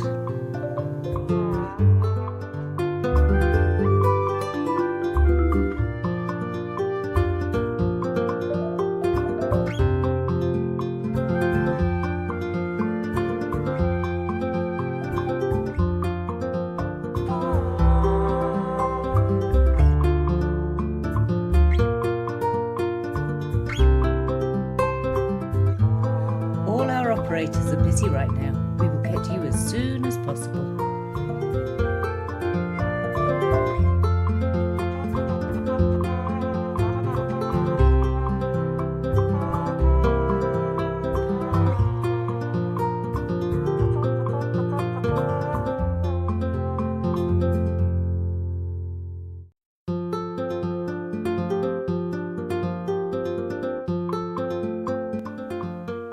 Just a moment, please. We will be there with you shortly.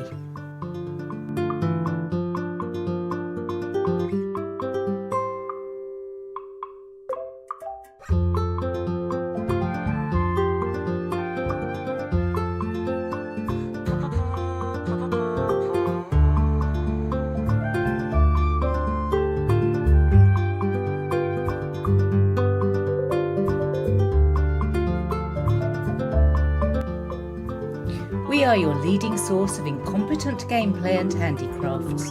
Please hold until this content resumes.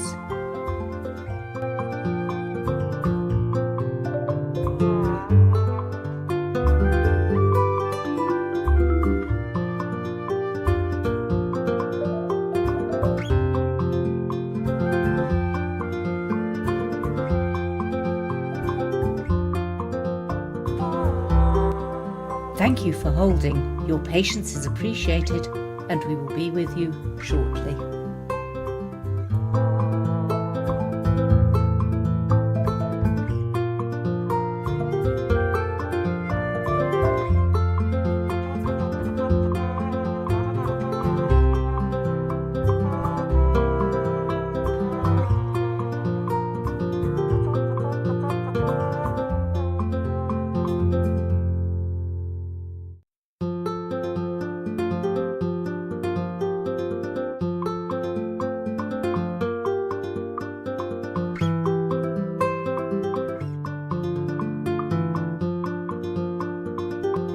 You have reached the Disco Doris channel, home of incompetent gameplay and handicrafts.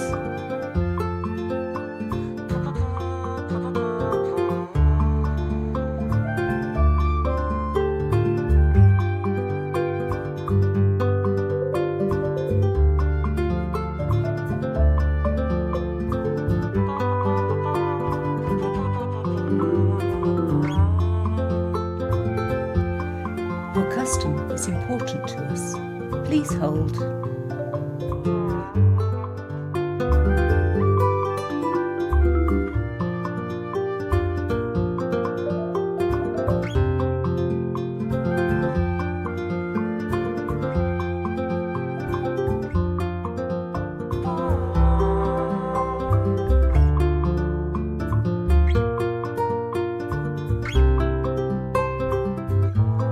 All our operators are busy right now. We will get to you as soon as possible.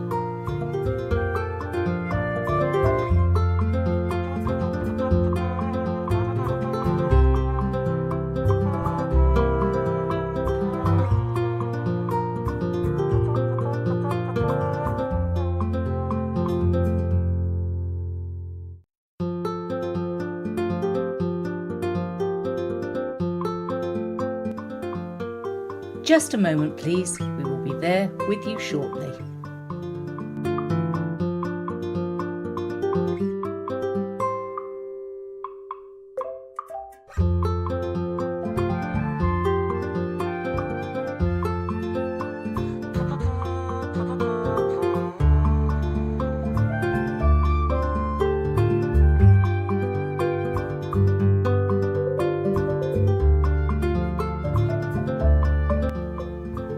We are your leading source of incompetent gameplay and handicrafts.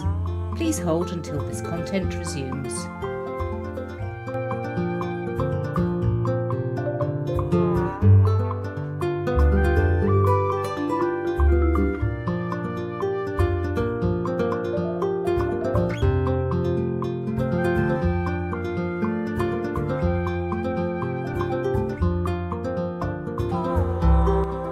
Thank you for holding. Your patience is appreciated, and we will be with you shortly.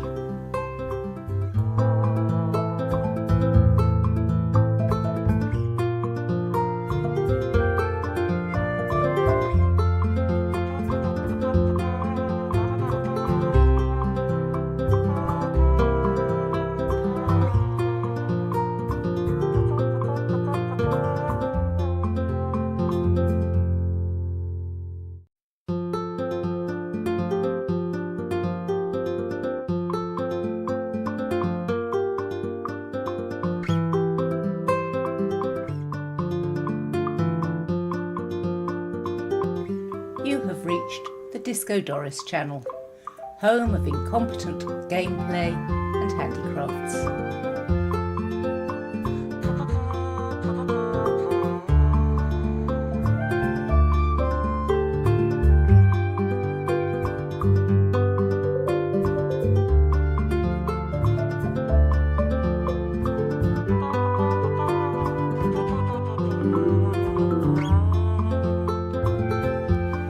Your custom is important to us. Please hold.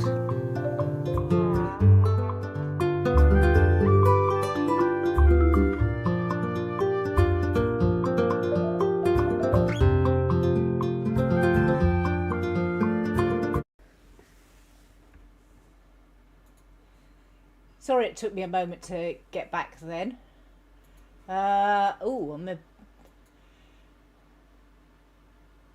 My music has stopped. Let me set this off. Completely different soundtrack, but that's fine. Pokey won. Indeed he did.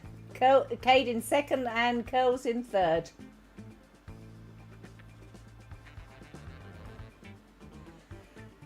Right.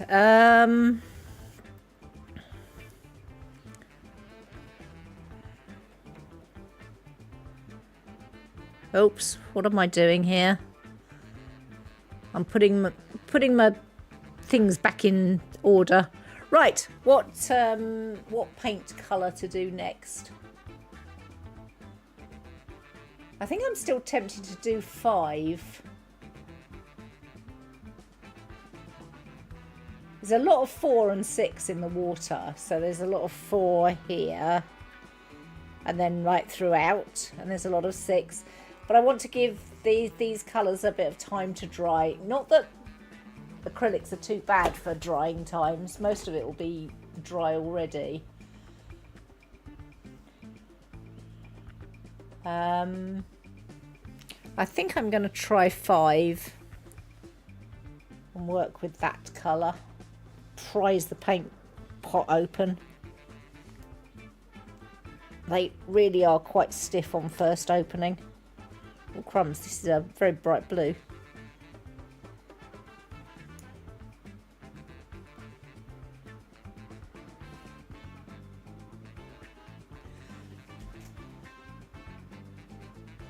See, very bright blue.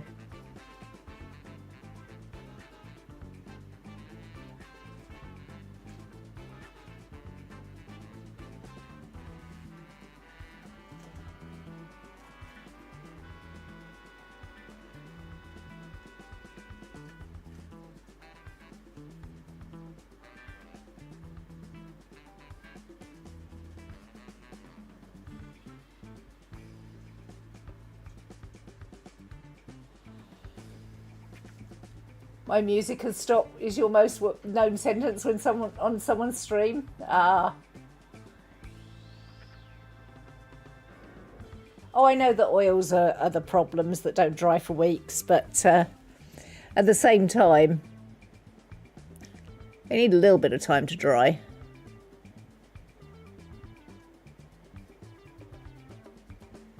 So it doesn't hurt to sort of wander off to areas that are a little bit more diverse.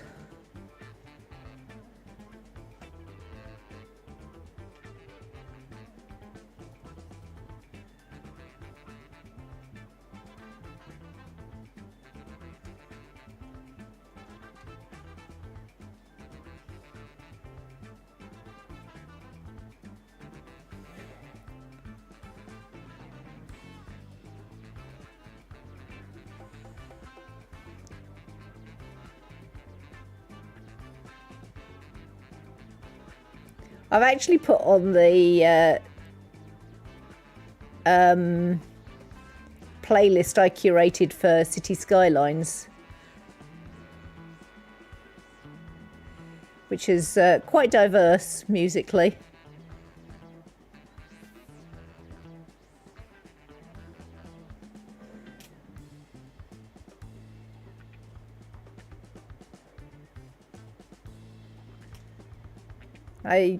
By the time I decided that I fancied doing an art stream today, I didn't have time to curate a music list.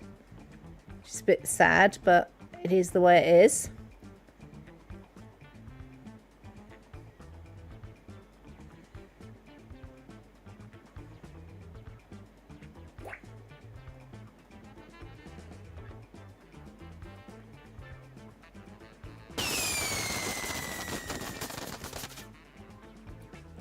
Thank you for the follow, Whispering Stars and Dreams. What a lovely username. Whispering Stars and Dreams. Love that username. Is there any particular way you'd like to be known?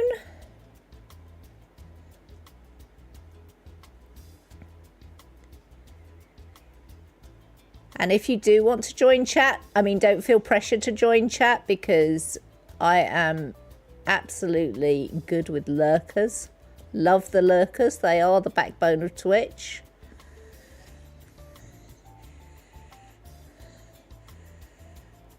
But if you do want to chat, we'd love to know your pronouns so we get them right.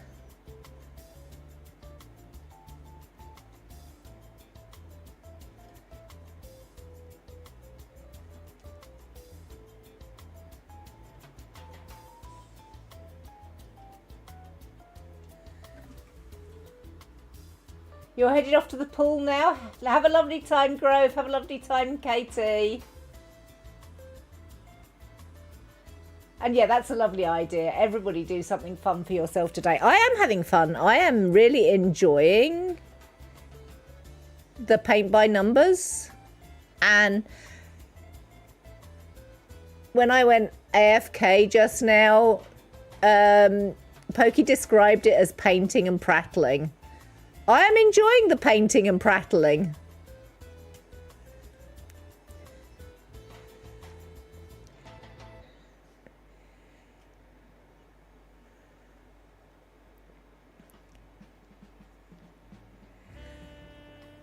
By the way, Dina, Pokey was teasing me in terms of being neurotypical, because even though he's not diagnosed, Pokey shows a great number of neurodivergent traits. His approach to it is, if I don't get diagnosed, I don't have it. Which, you know, is hilarious.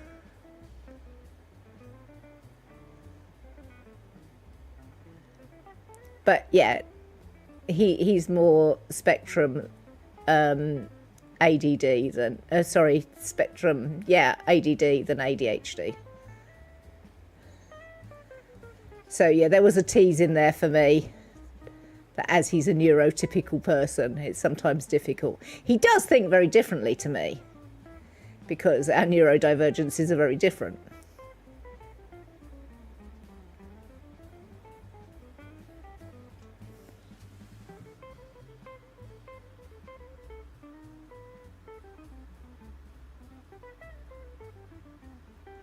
You have some studying to do for your certification exam scheduled for August, but you got to see your girlies last night. You had such a lovely time. That sounds wonderful, Curls.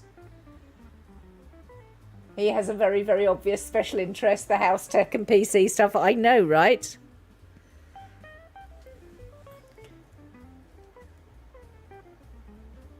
But yeah, not diagnosed. Can't possibly be neurospicy. On the other hand, he is very supportive when I am having an ADHD day. And now that I am diagnosed, we both know that it's not me being bonkers. Well, it is me being bonkers, but I don't have any control over being bonkers. And that's okay.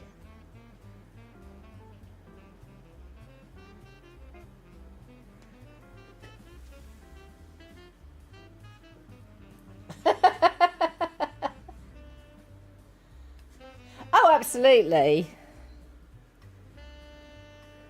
Thought processes are pretty unique.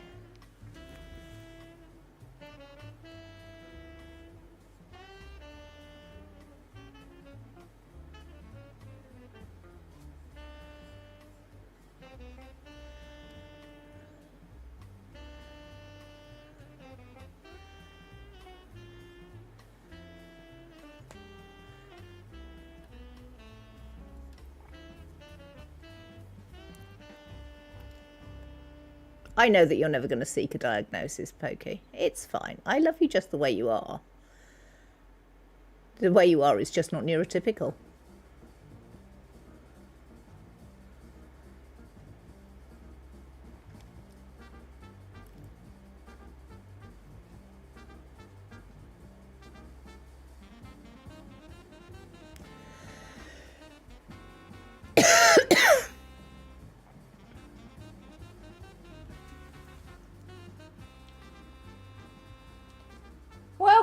Takuma, you're working on organising your crafting area? My crafting area needs a clean. It hasn't been cleaned in way too long because cleaning is one of those things I need to get myself stressed about in order to get it accomplished.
You painted some shelves to put bottles and glass items to paint on. Nice.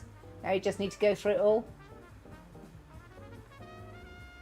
You have someone from a caring service coming in on Wednesday because disability have laws demand it here. So I guess it'll be cleaning the whole apartment spotless on Tuesday evening. It really needs the clean too. You know, have you ever seen the video where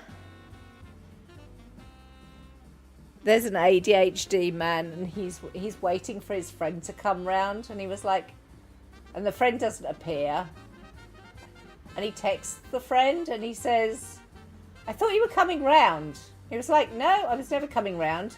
I said I was coming round because months ago you told me that the only way to get your house clean was if somebody was coming round. So I told you I was coming round so you get your apartment cleaned. And he was like, dang, I was clever in the past. You saw that one?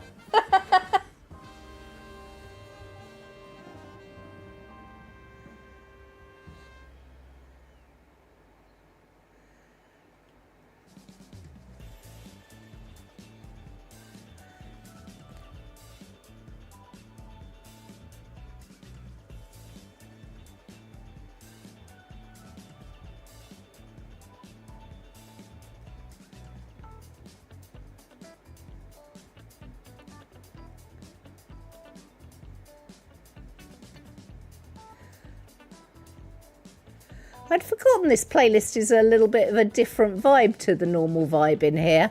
I like it though. How are other people enjoying the playlist, music-wise?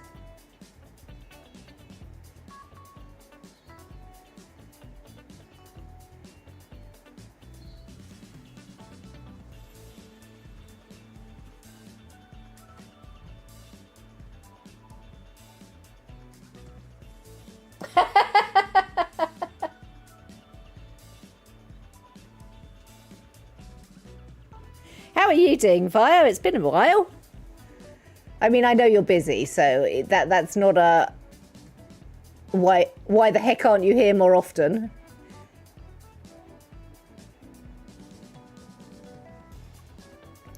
Just pleased to see you. What the heck have you been up to?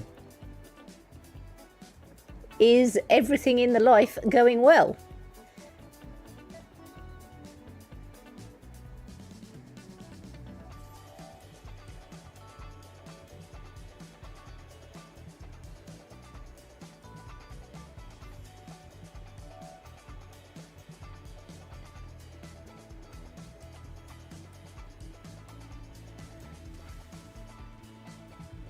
You're very tired because you were out until almost 2 a.m. last night. Ooh, were you partying?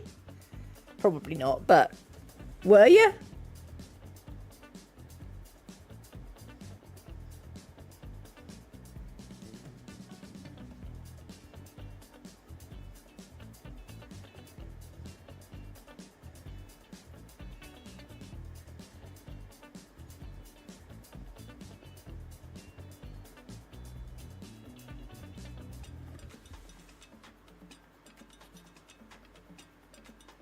You went to see a showing of The Fifth Element at a local theatre? Oh, nice. Supposed to start at 10:30, but didn't start till almost 11:30. Oh my word. It's a good movie. Yeah, I agree.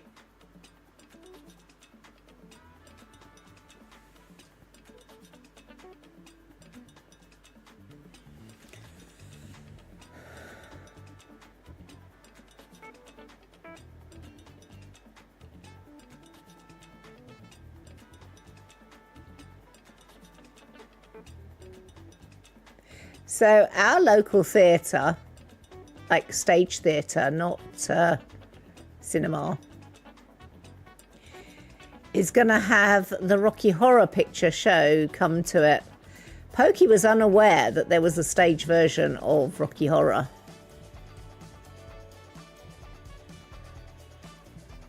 Do I take Pokey to Rocky Horror stage show?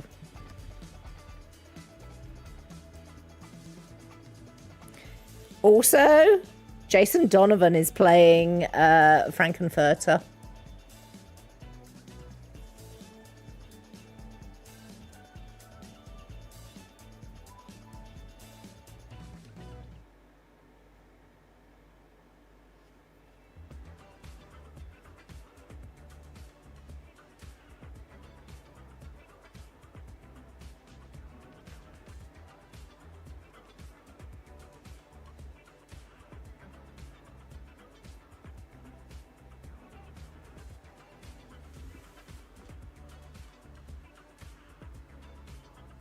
That would be one show you'd move mountains to actually watch on stage. So yes, take it. He'll be happy about it later. Your friend and you were actually talking about that last night. I was surprised that Pokey didn't realise that there was a, full theatrical stage version.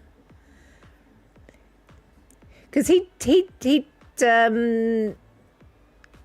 seen the movie being played with people playing out stuff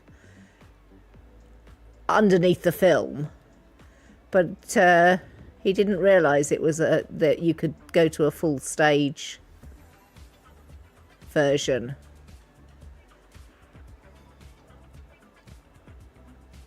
I have been to both. Well, all three, actually.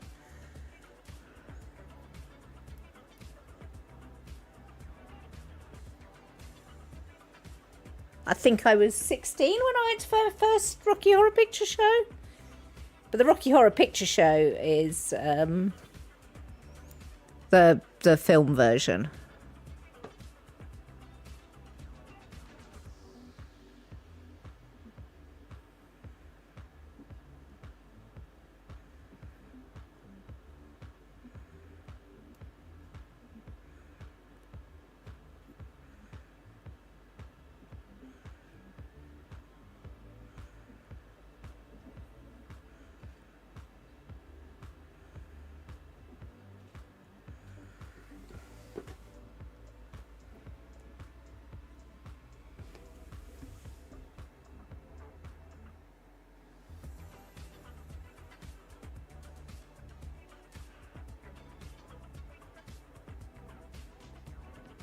I haven't looked at the rest of the cast yet, by the way.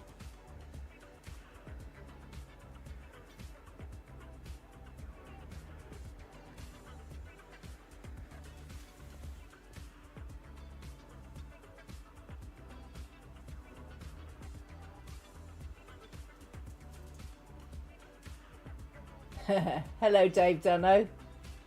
I mean, you've come on a day when my face actually isn't on screen. So, thank you for loving my face anyway.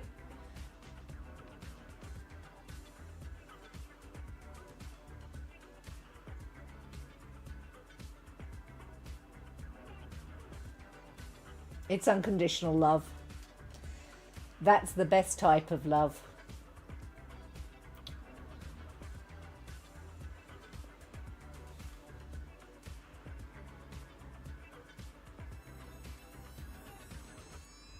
It's unusual actually for me not to be doing a face stream, but there is actually no good way at the moment that I can show the canvas and my face at the same time, because there's actually a big light in front of my face on the canvas so that the camera picks it up nicely. The camera is behind me, so I can't move too much, which is why you keep getting nice shots of the back of my head.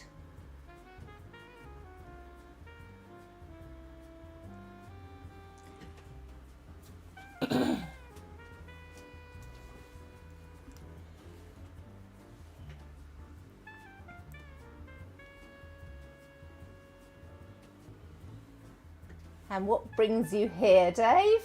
It's nice to see you. Oh, my light's doing a droop. One moment, I need to fix it.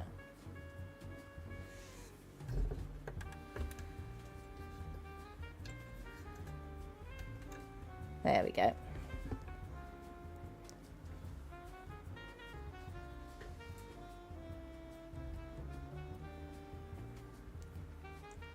Well, yeah, we could do with more unconditional love in the world.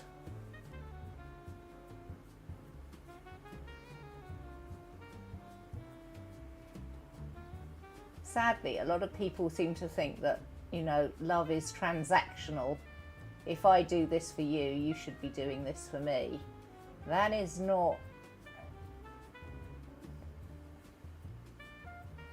as selfless as love is supposed to be.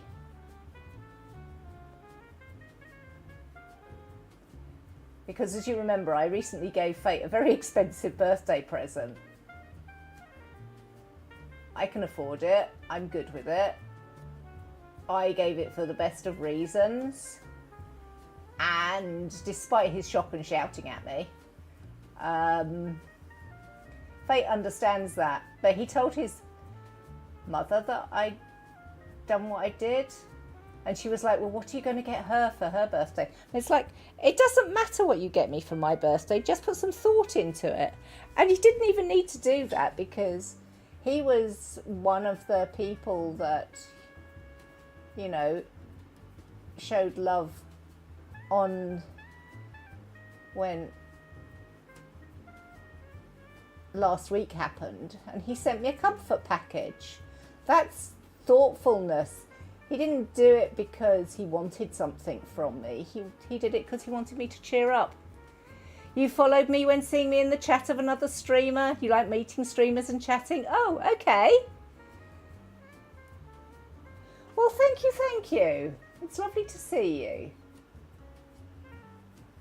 Welcome in.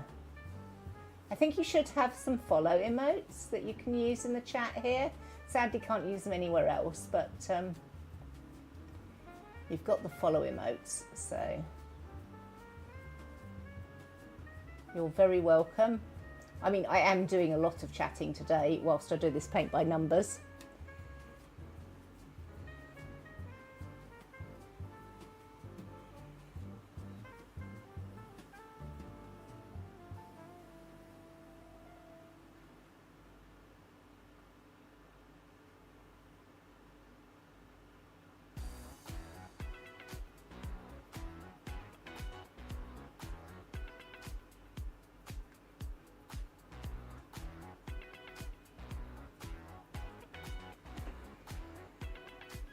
So have we got any more topics of conversation that people would like to bring up? We've pretty exhaustively covered politics today. And it was a very nice, very respectful discussion. So I appreciate that from all of you. Nice, safe topic. What's everybody having for dinner today? What are your food choices today?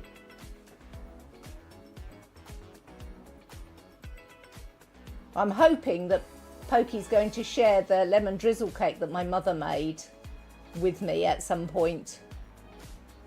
But I don't think he started it himself, so I don't get me wrong. I don't think he's, just scarfed the entire lot on his own. I don't think he's actually started it. But yeah, Mum came round today and she'd made Pokey lemon drizzle cake, and it looks delicious. So hopefully at some point I will be having some lemon drizzle cake. I made a bit of a mistake at lunchtime though, because I did.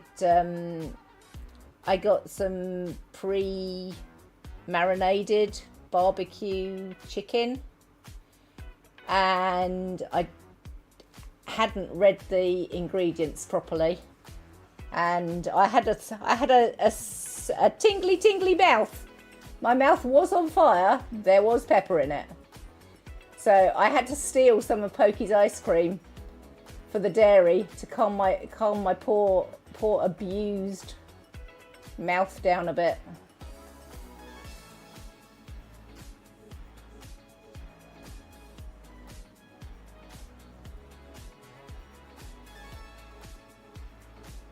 For newcomers, I'm allergic to, well, no, I'm not allergic, I'm intolerant to peppers.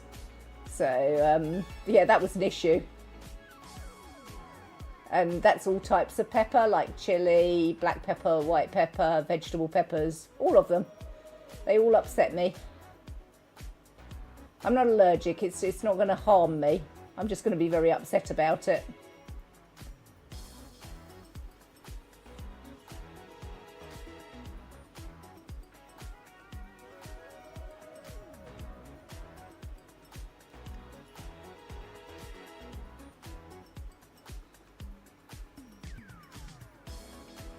You already had dinner, pizza with the kids, but controversial opinion, pizza is overrated. I mean, I feel like you haven't had the pizzas that's best for you if you think that pizza's overrated. Because pizza comes in very many different varieties. But, you know, it might just be the thing that's not right for you. It's a very safe choice generally. Tends not to be an issue because most people like it.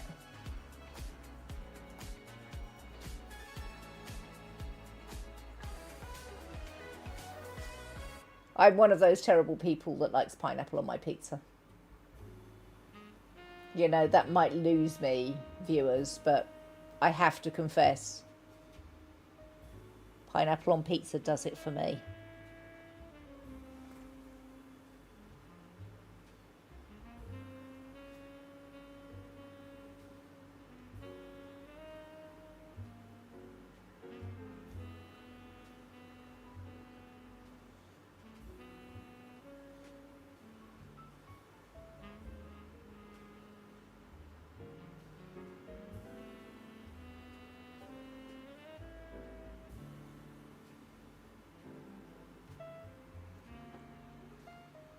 You're allergic to pineapple. Too oversold and often the bland or repetitive toppings. I agree with you that I don't think it's that pizza is overrated. There are too many poor pizzas in this world. By which I mean bland, uninspired, you know, downright soggy crusts.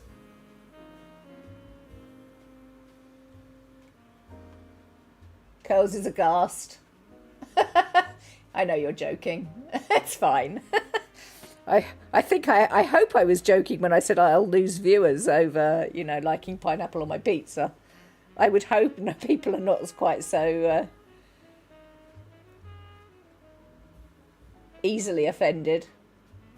Actually, is it even offended? I don't think it's offended.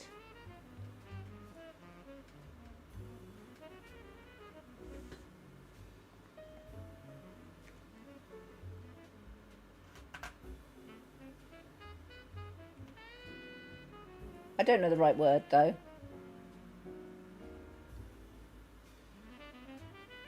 I mean, we were talking earlier about, you know, appreciating other people's views, and for every difference, you probably have a similarity as well.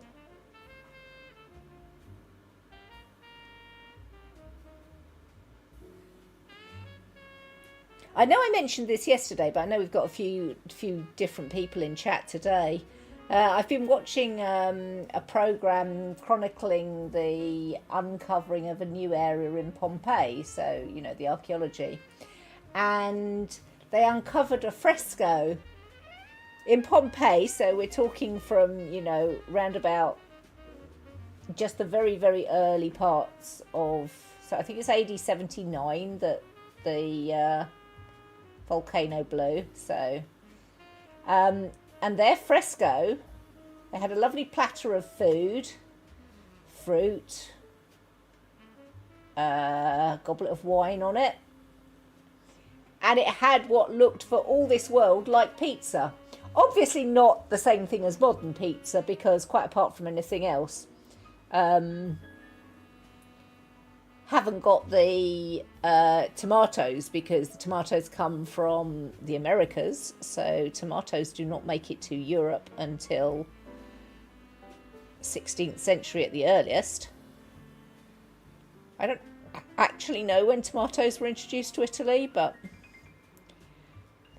you have got the circular flatbread. You can see it's got goat's cheese on it, and you can see it's got a few other things. It looks like maybe figs, maybe some chicken.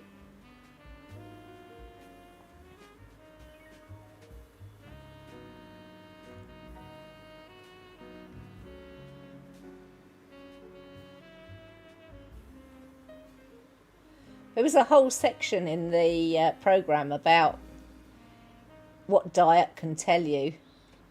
So they were, you know, identifying how wealthy the households were by the size of the amphorae of garum that they had. So garum is a fish sauce that was really, really popular in Roman times. A bit like our modern tomato ketchup. It went on everything. Or maybe mayonnaise. That sort of thing, anyway.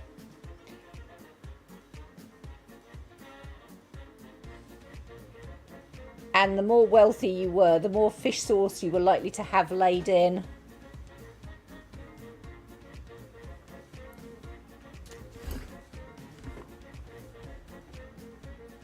Oh, it was slightly different to that, Curls. One of the reasons that they thought tomatoes were poisonous is that they share a lot of characteristics with nightshade. In fact, they are considered botanically to be the same family these days. Peppers are as well. It's the Solanum family. But nightshade, of course, was well known as a poison. So, yeah, they were worried that tomatoes would be poisonous. Potatoes as well, I think, are also members of the same botanic family. And, yeah, potatoes are as well. So it wasn't just because they were bright red, it was because they were so similar to nightshade, which they knew wasn't good for you.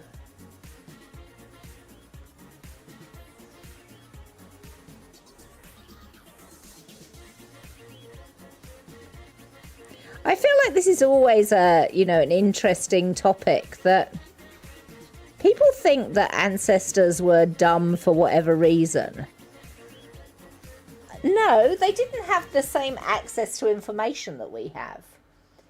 So they might have sort of seemed more ignorant, but they weren't necessarily more ignorant.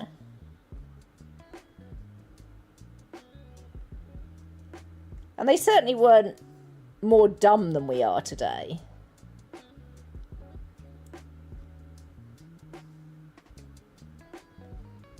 You know, you can come across intelligent people that haven't had a good education. And that's how you can look at it.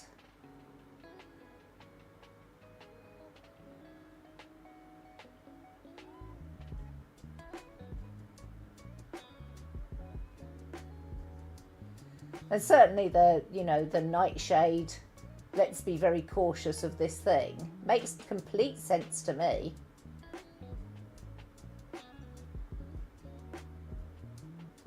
This looks suspiciously similar to something that, you know, we know makes people very sick.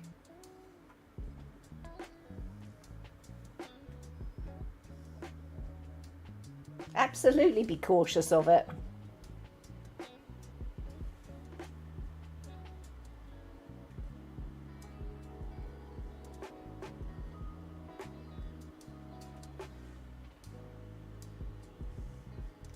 I mean, and there are still people that are quite sensitive to things like tomatoes.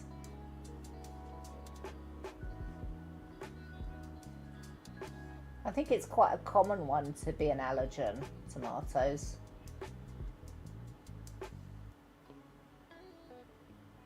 I know there are quite a few people that can't eat raw tomatoes but can eat cooked tomatoes.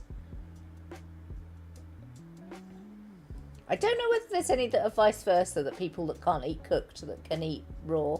It's probably to do with enzymes being broken down during the cooking process. Sorry, I'm doing a little bit off camera again. It's right down at the bottom of the canvas.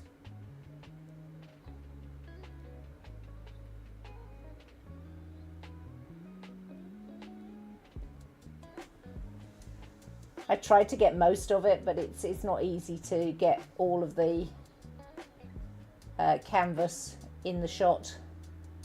It's not the right shape for a start.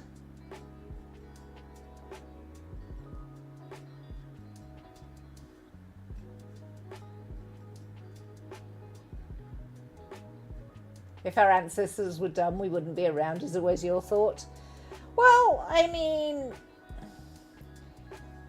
you hear about ways of thinking that are utterly alien now that we know more. Like disease being caused by an imbalance of the four humours.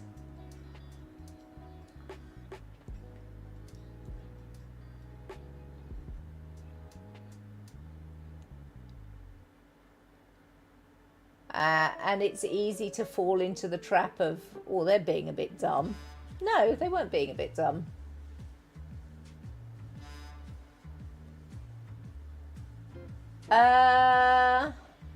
Funnily enough, there was green bile, I think. Green bile and black bile were two of the humours. And then there was blood and phlegm. Those were the four humours. I'm just looking to see whether there's any other little patches of 5 that I can see. Just a couple, but they're all off camera, I think, which is annoying.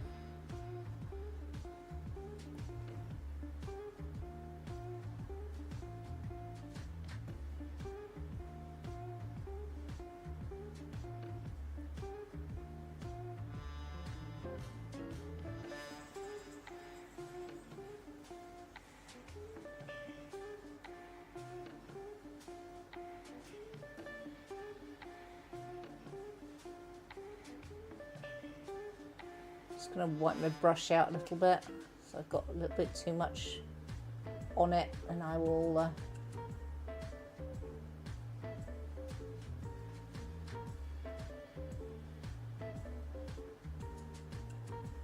wash it and move on to a different colour.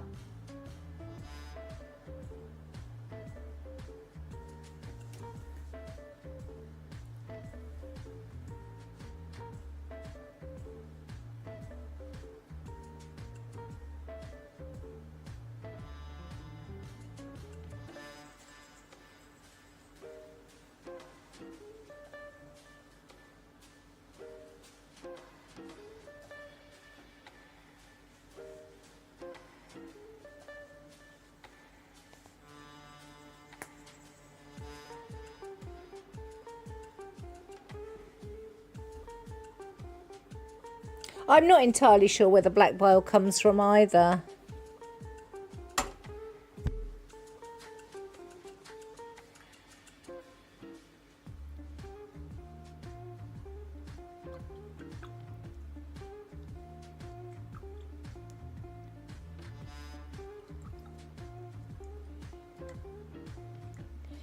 But I mean, it's worth remembering that even though a lot of the medicine was primitive,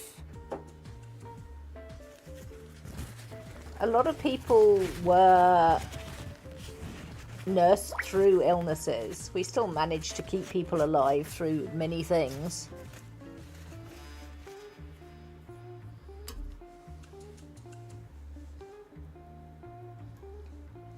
Right, what colour next?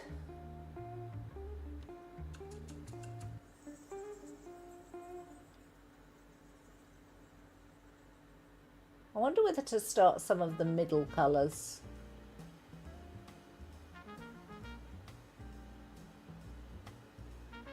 So I'm really sort of doing sky and sea at the moment, or sky and water. Not sure I'd call. Well, sort of Venice Lagoon's a funny one. It sort of is sea, and it sort of isn't sea.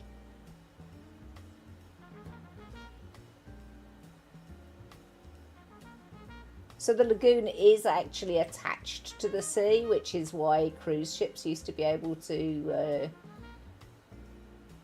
steam up through the middle of it. They can't do that anymore. They put a stop to that because it was eroding it was damaging the buildings. But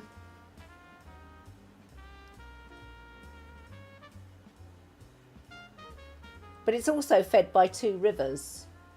So there's quite a lot of freshwater input to the Venice Lagoon as well.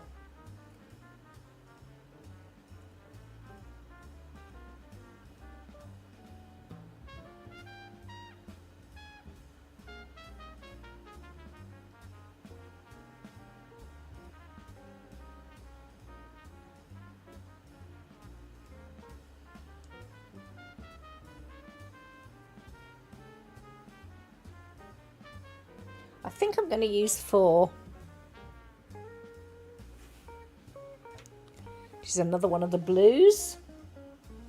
We're going to continue with sea and sky. Hi, Dan. How be the Dan?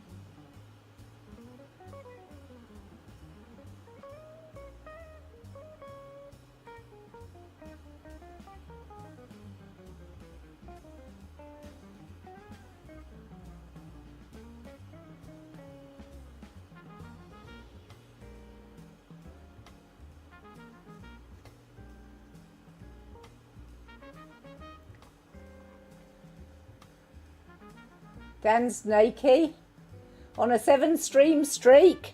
Streaking all over the place.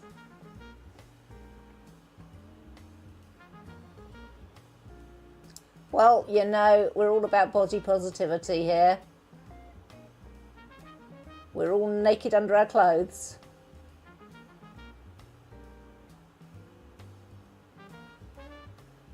I can only encourage the streaking.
Foxy never wears clothes, it's fine. Absolutely.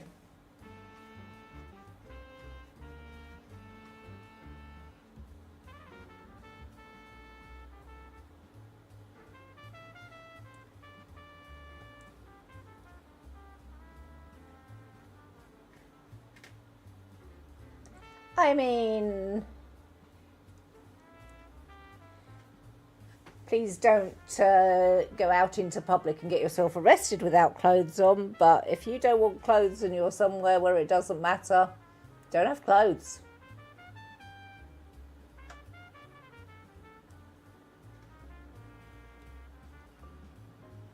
Pokey will testify that if I don't have to put clothes on, it's very rare that I do.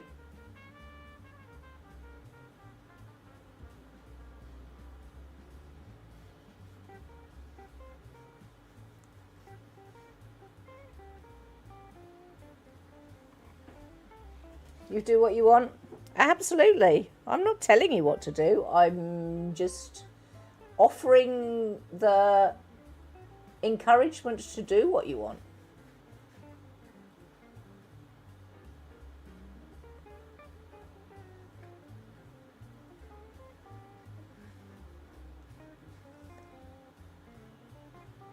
Endorsement, not instruction.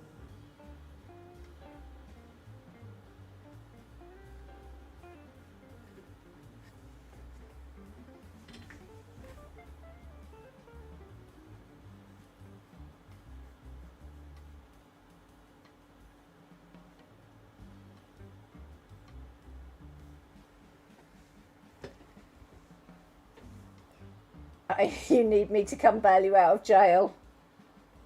Oh, so you ignored the part where I said don't get yourself arrested? That was the I do what I want bit. Okay then. I hear Foxy's good with the credit card. I'll ask Foxy for the credit card to post bail. It'll all be fine.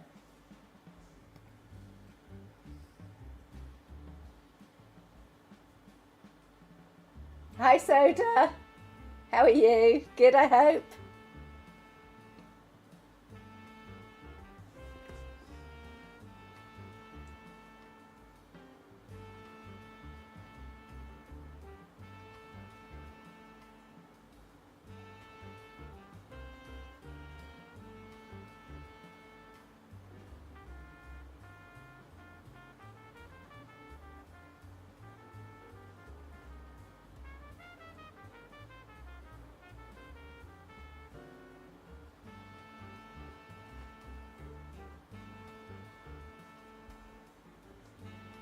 Studying for an exam for your Network Fundamentals course? Nice. How is studying going? If I remember rightly, you were hoping to get yourself out of Florida. I presume that the education is a step towards that.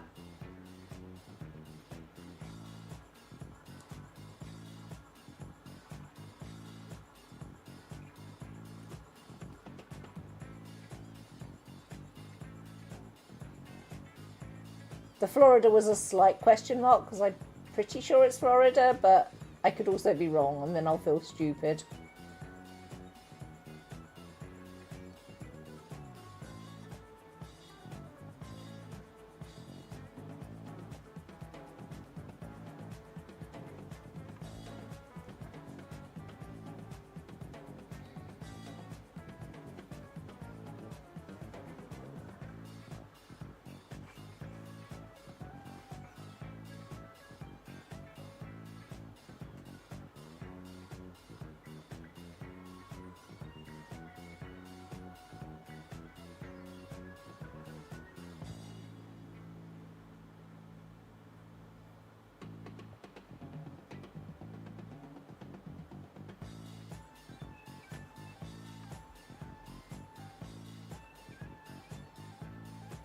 You moved away from Florida in 2019. You're back in Ohio now, but you're fine. Oops!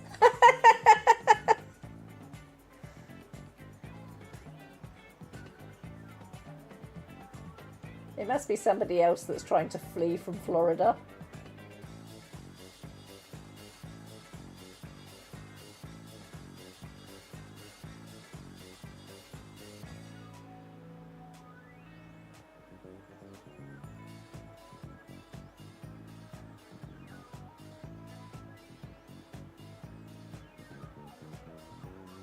Now I'm like, who do I know that's in Florida that's trying to get out? So I'm sure I had a conversation with somebody about leaving Florida, and now I can't remember who. Oh well.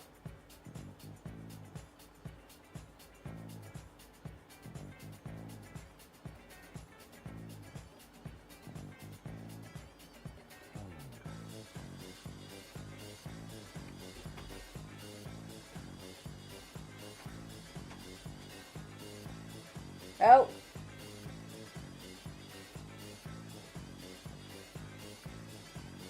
Soda and Curls bonding over Ohio.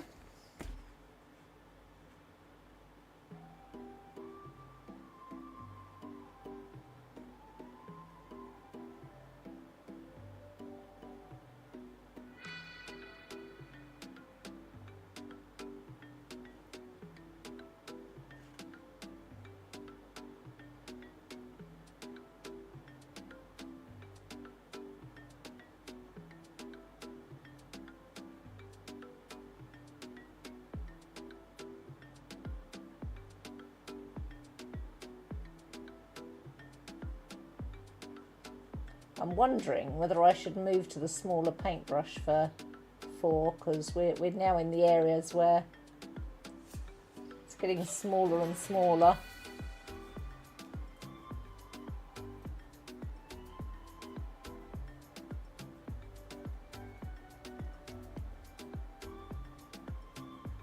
Okay, I'm gonna just wipe my brush out in these areas.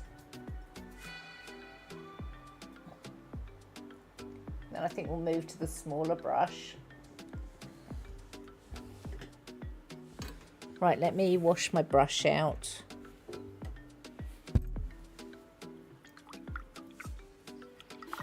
Because acrylic is fast drying, you absolutely need to wash your brush out there and then. Otherwise things go horribly wrong.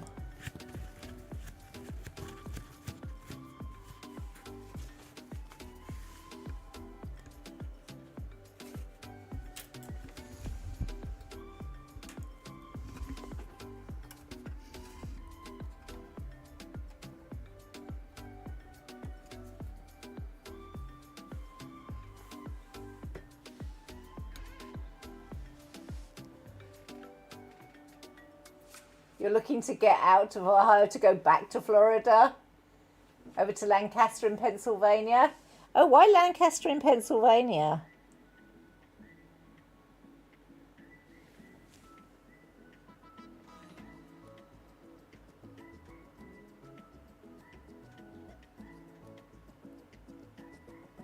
I've got a friend in Bethlehem in Pennsylvania.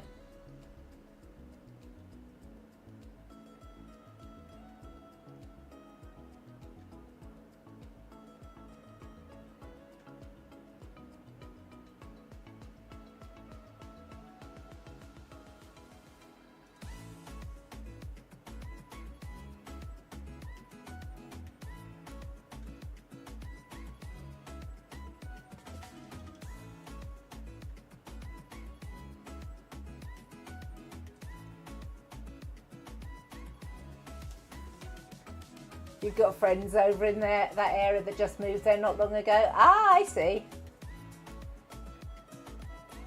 I've heard Alaska is great for getting away from people. I mean, which is one of its selling points, I think.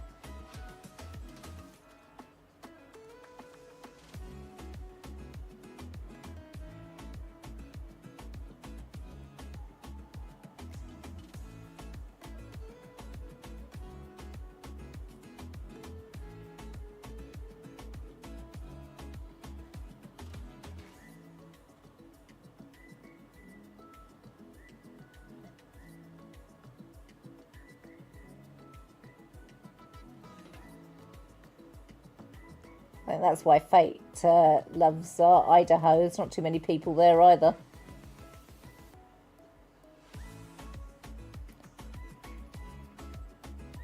Fate is also not a people person.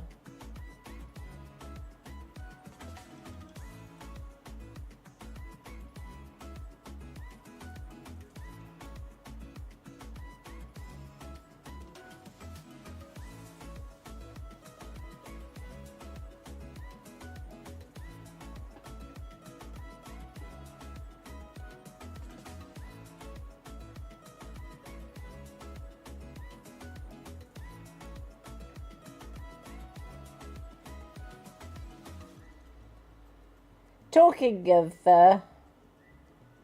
Idaho, for any of you that haven't seen it, I have posted a couple of new videos on my YouTube channel. I know that Ghostly's seen it because Ghostly left me some lovely comments. But yeah, there's one from Idaho from last year, and there's one from around the area I live in from last month. I was in a creative mood this morning, so video editing got done.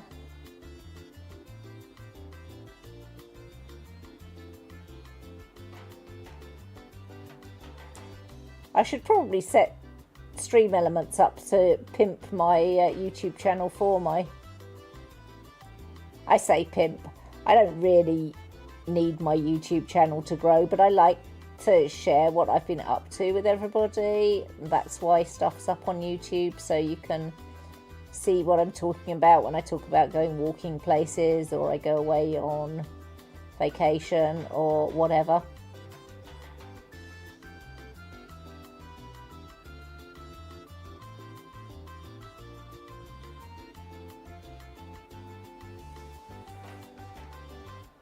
You'll be watching them later.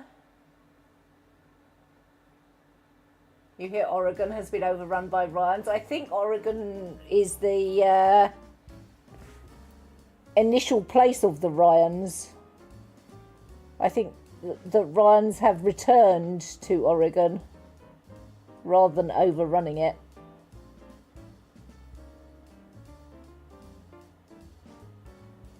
I enjoyed Oregon when I visited.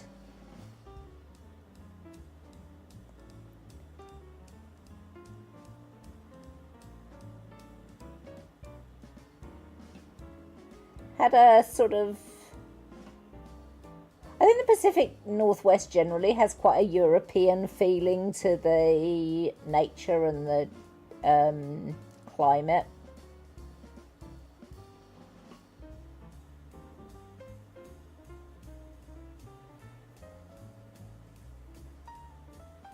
It's a long while ago since I was last in Oregon, though. I'm just trying to think. I know it's over 20 years ago that I went to Oregon. It's been a while since I went there.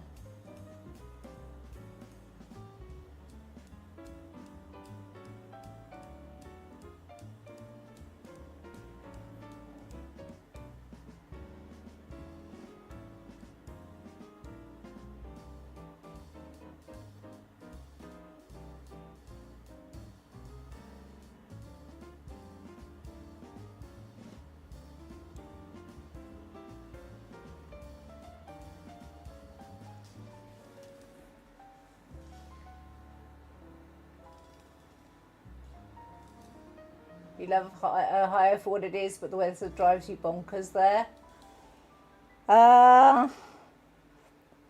Arizona is less warm all year round and more blazing hellhole hot in the summer. I've been in Arizona in September. It's not a pleasant experience.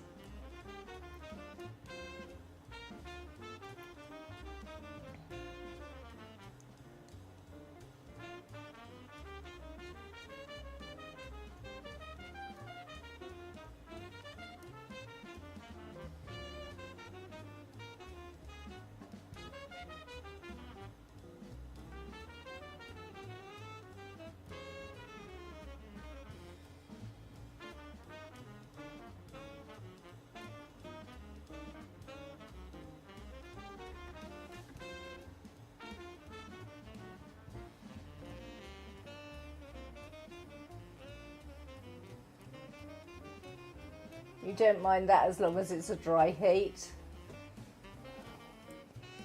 Have you ever opened an oven, taken a breath and felt it searing into your lungs? Because that's Arizona.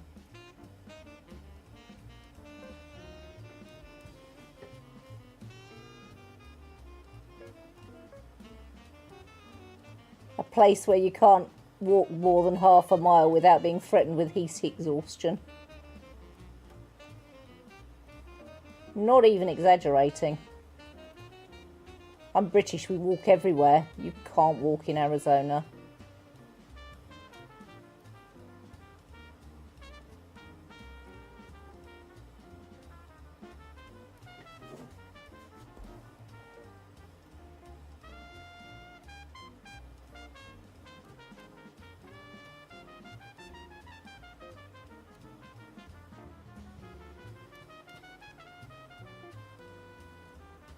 Also, it changes every 5 minutes here too.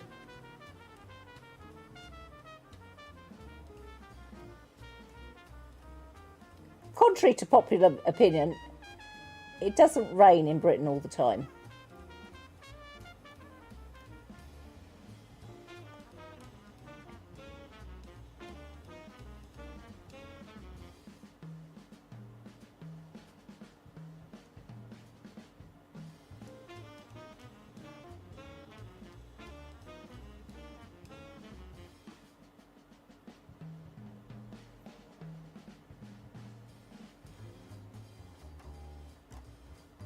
We do get a lot of cloud. We have a lot of cloudy days.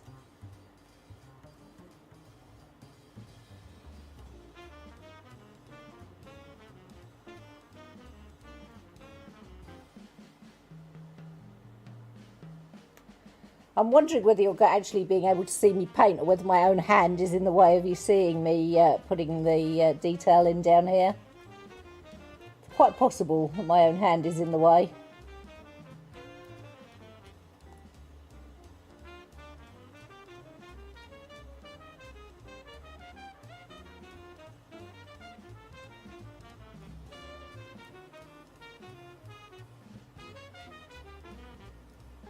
Trouble is, because I'm looking at the canvas, I can't look at the stream at the same time. You can see it? Excellent.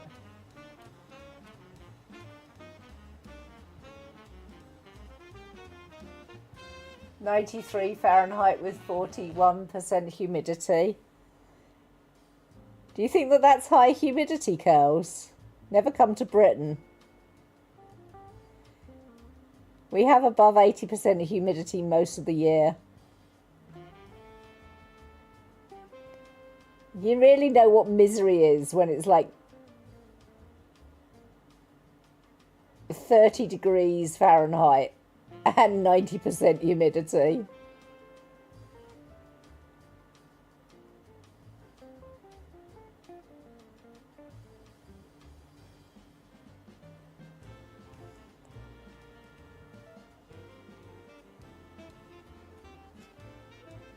Before the days of central heating, virtually all of our houses went mouldy. It was always an issue.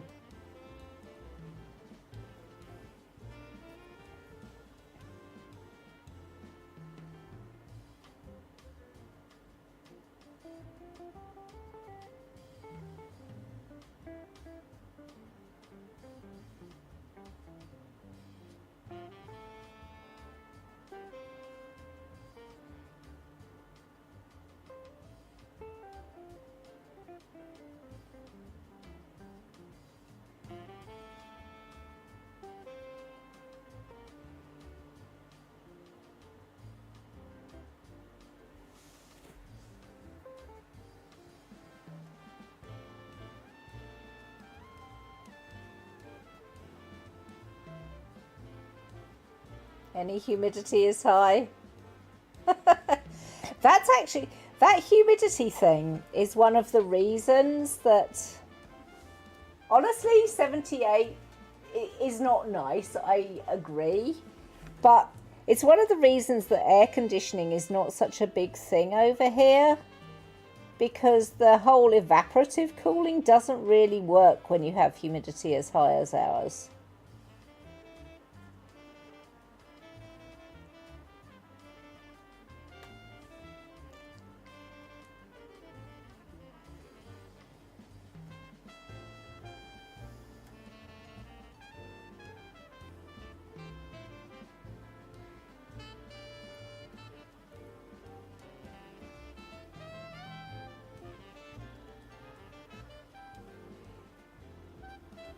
I normally expect you to be slightly hotter via being in New Mexico.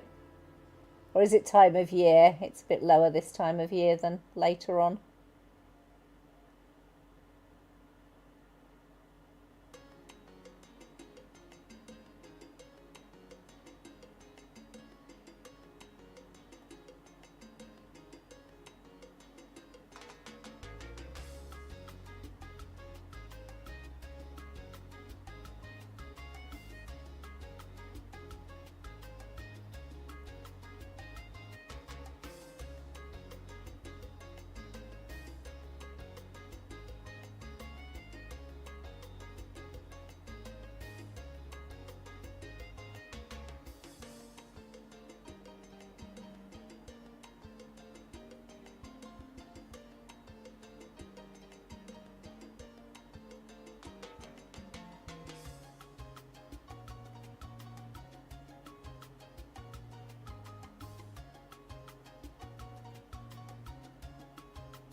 Oh, you had a storm come through last night and it's still cloudy, so not as high as normal. Oh, well, fair enough. Yeah. You're going to 100% humidity shower because you're stinky. Hi, Snowdrake. I don't think I noticed you come in, so my bad for not saying hello earlier.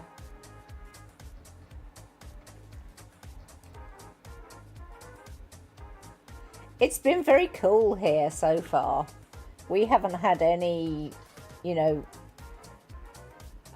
I don't remember even having 70-degree days yet in Fahrenheit. So it hasn't topped much over 20 degrees Celsius.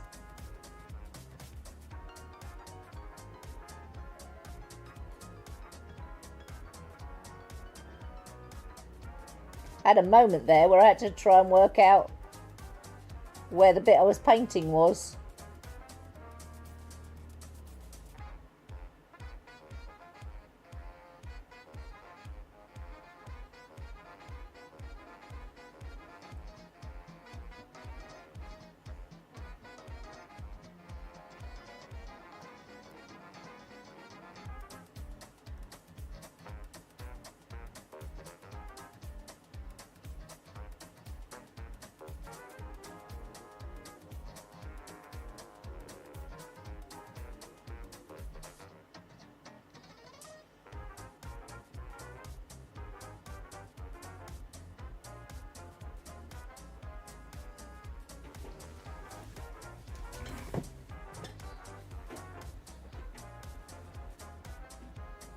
Just got here.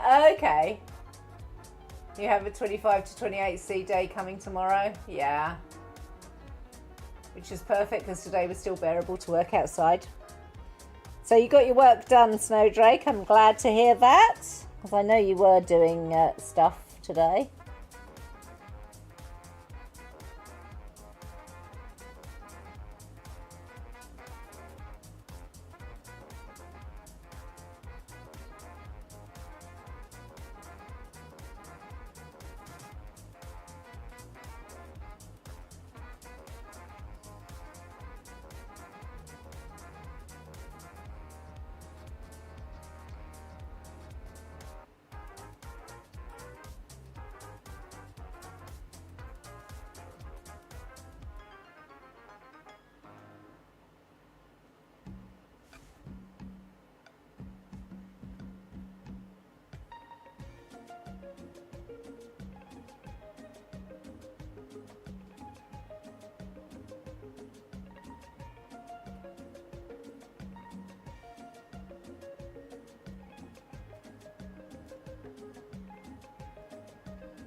Oh, my paint's gone slightly blobby. Drying out a little bit.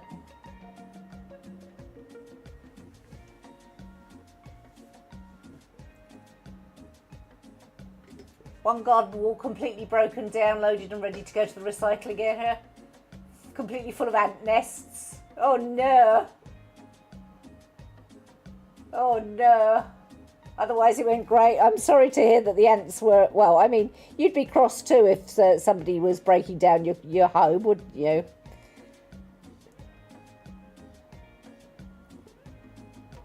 But, yeah. It's not always great to have the ants.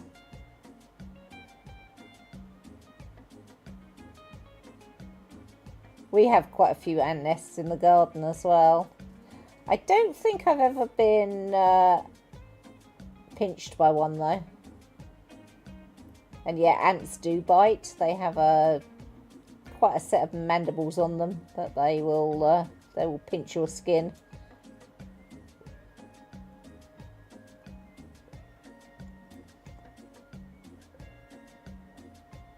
Can be very uncomfortable.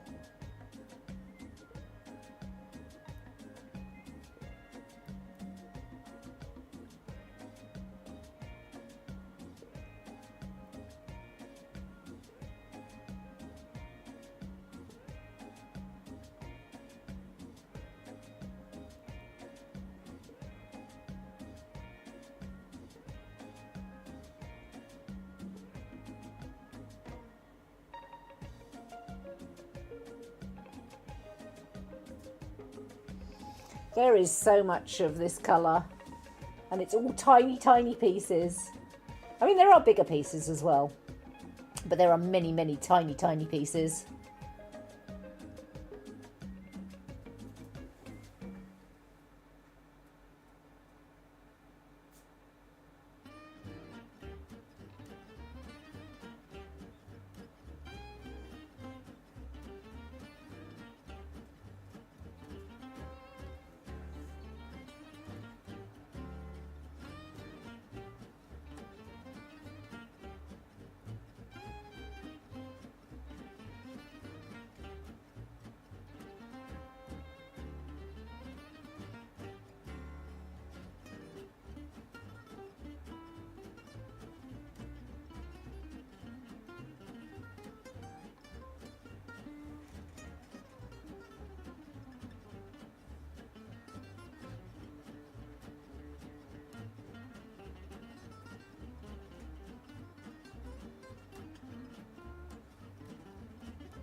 Oh, I've gone quiet. I've been concentrating for a moment or two. I do apologise for going quiet. Still, you have the music to... How have people been enjoying the playlist, by the way? You've returned? Welcome back, Kels.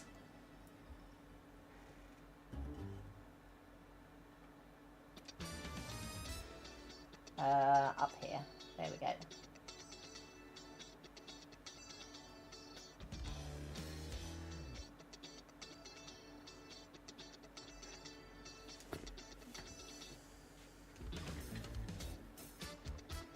You're enjoying the fiddle music. It is a bit eclectic, this this playlist.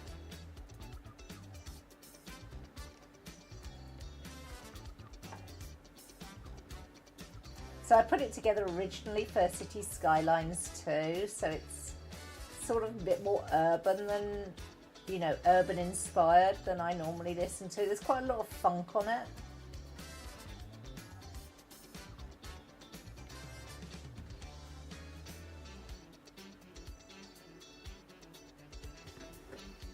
Just going to wipe my brush down a little bit. It's got a bit gummed up.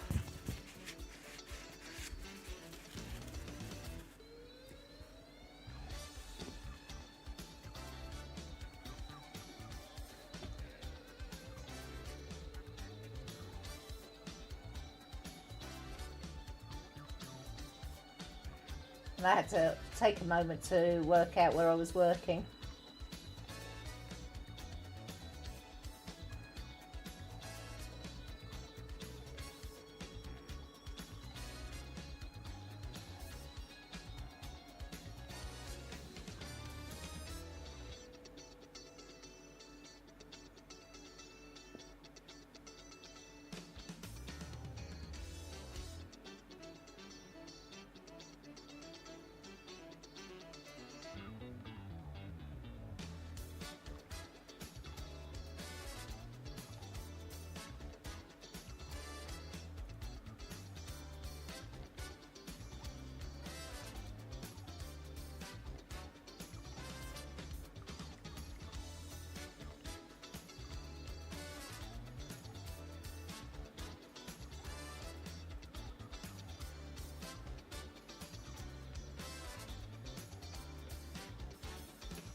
I mean, just apologise for going quiet. I've done it again. I am concentrating quite hard though. There's some complex little shapes in here.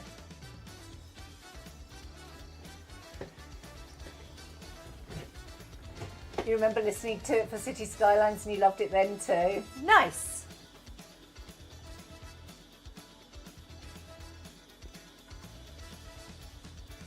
I think if I'm going to do more of these, and I might well do more of these if everybody's happy to watch me, as Pokey puts it, paint and prattle.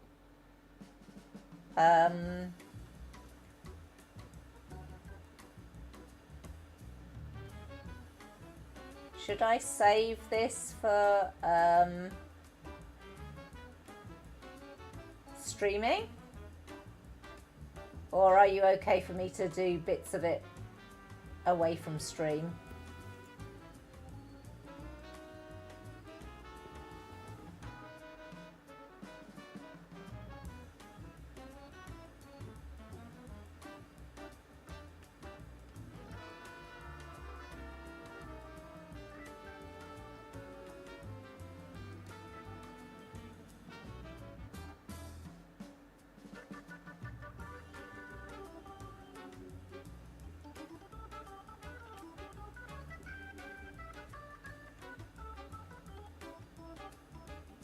You like this and wouldn't mind seeing more?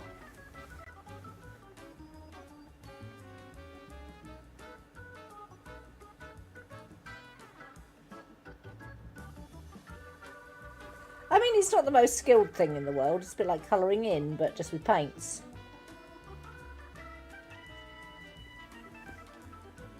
On the other hand, I've done colouring in on stream before as well, so...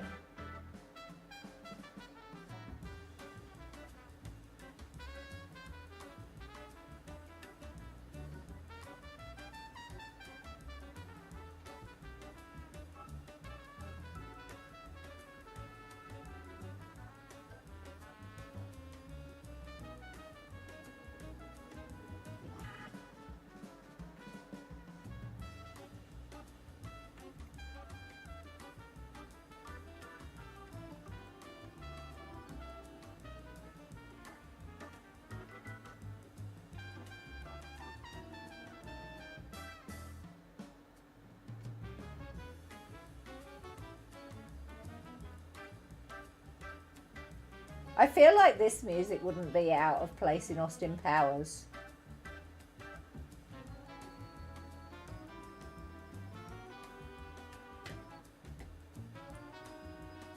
Yeah, maybe if I'm going to do this more in future, I will actually curate a playlist.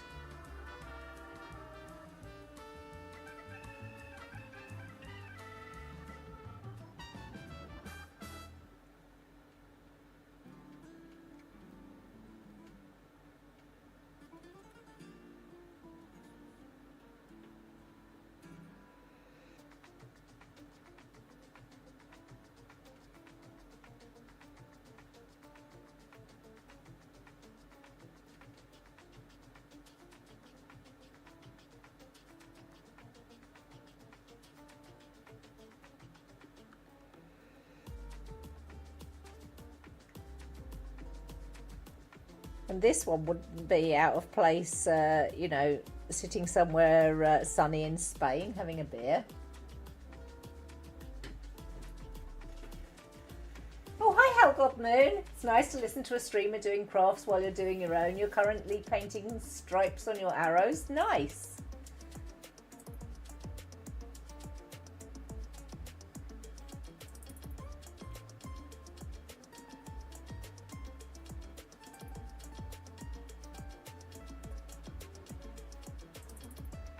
I mean, it's one of the reasons that I like having the music. It's partly for my benefit because I enjoy listening to music while I'm crafting or, in this case, painting. But also, if I do go into I need to focus mode because I'm painting something a little bit more delicate, you've all got something to listen to still.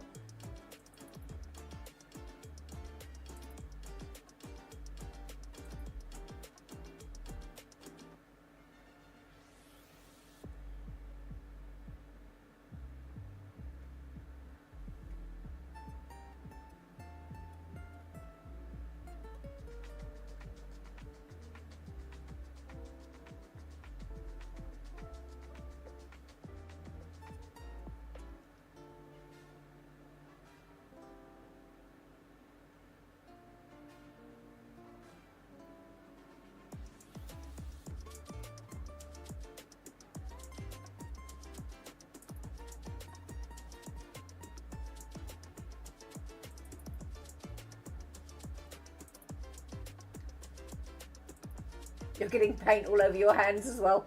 It's not like my hands are entirely unscathed.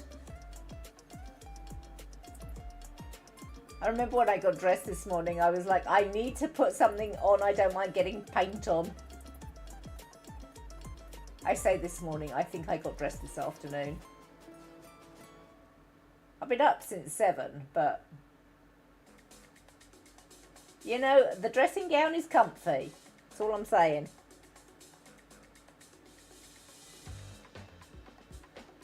But then my mum was coming round and yeah, I don't meet my mother without my clothes on. Not in the afternoon anyway, she'd have words. And they wouldn't be flattering words, I can tell you.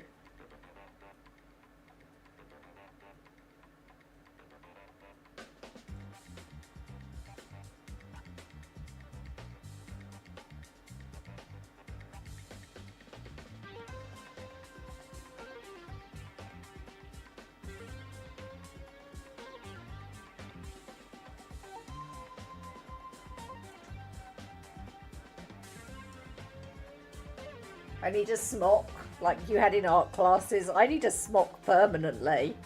I am a messy soul. Yeah, Pokey was hoping I was going to be decorating the room I need to decorate. You know, I haven't ruled that out. Maybe I should take the camera and the laptop and, you know, stream the decorating of the bedroom. It's one way to get it done, wouldn't it?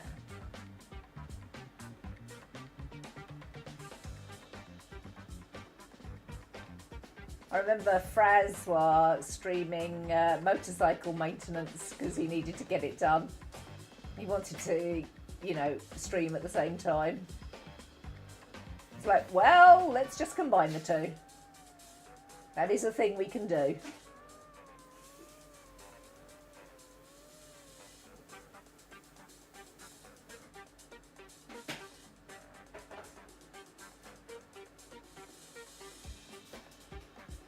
Oh, I hear Pokey making another cup of tea, or cup of coffee in fact. I don't think I've even touched mine yet.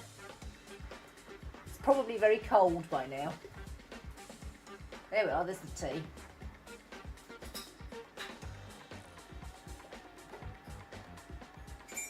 Grace is awake and oh my god, such intricacy.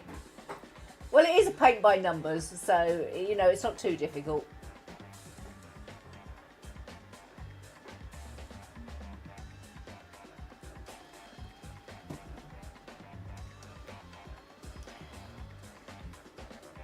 Oh, didn't you know about the whole decaf thing, Grace? So, unfortunately, Doris Kidney's not very happy. So, the GP told me to cut back on caffeine. So, I don't much like decaf coffee. You can find some decent decaf coffee, but it's not generally very good. But decaf tea, on the other hand, it's quite tasty. So I've been drinking tea for a good 6 months now.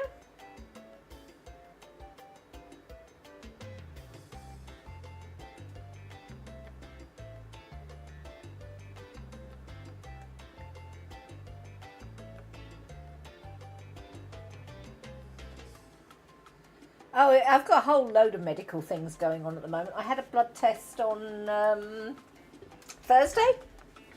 I've got to talk to the GP about it. So kidneys are one thing. The other thing is probably hypothyroidism. My thyroid's packing up, which is great. Not.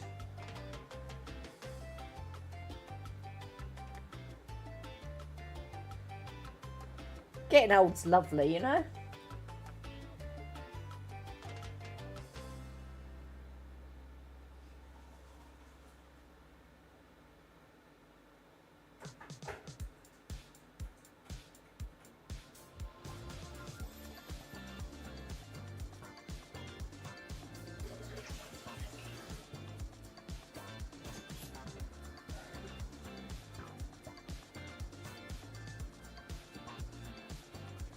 Oh, well, you know,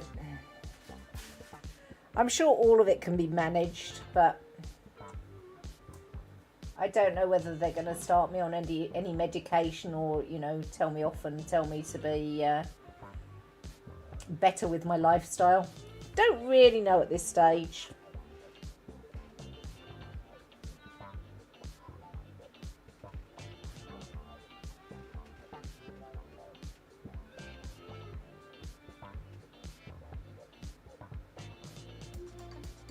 Yes, I've got to phone up on Monday and get a telephone appointment with my GP to discuss the results because they haven't got any better.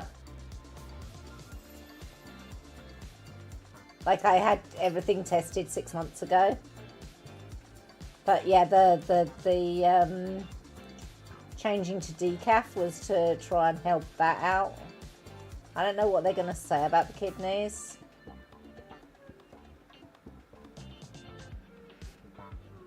Like, I think one part improved, but another part didn't. I think there's something called GFD, glomerular filtration, something.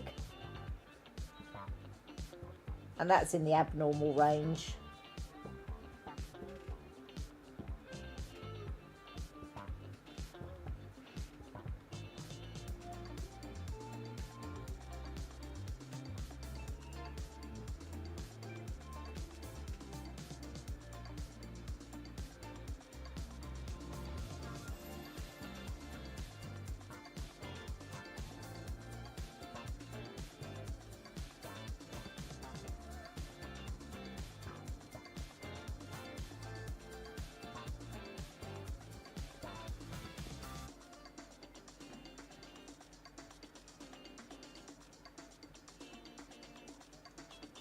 You need to make an appointment with your GP after you got lectured at work. What happened, Grace?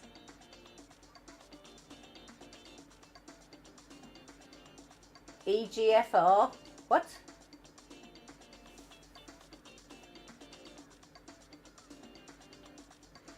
Regardless of what it is, what it's called, it's apparently in the abnormal range.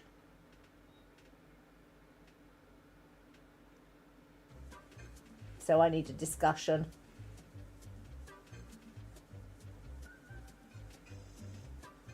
I also need to make an appointment to go see the dentist and the dental hygienist. So I last went to the hygienist in March, and I see my hygienist every 3 months because I have gum disease issues as well. As I said, getting old sucks.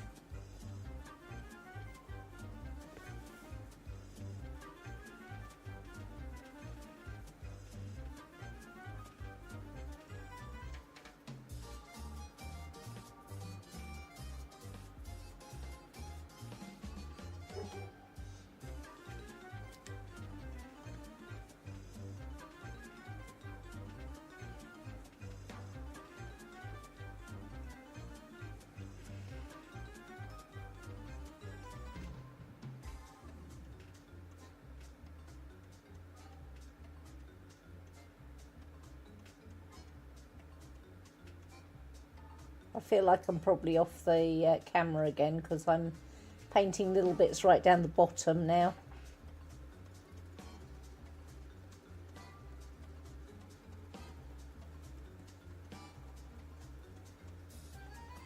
Much concentration.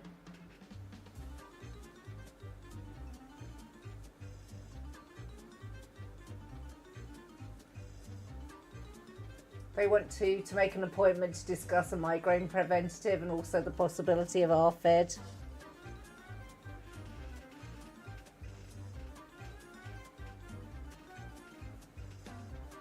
I mean, I think the migraine thing, yes, because you've been suffering from a lot of those recently.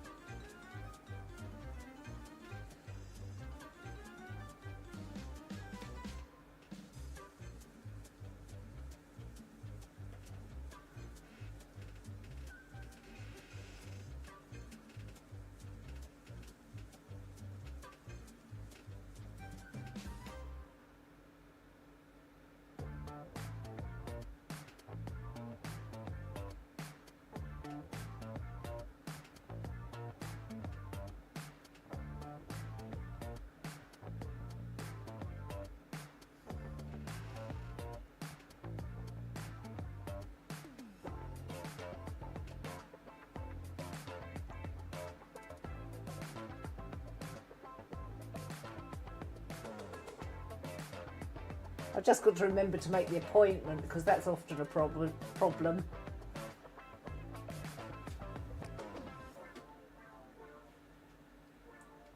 The last one you tried made you so tired you literally couldn't be awake, so you gave it up quick. Yeah, that doesn't mean that there isn't an alternative.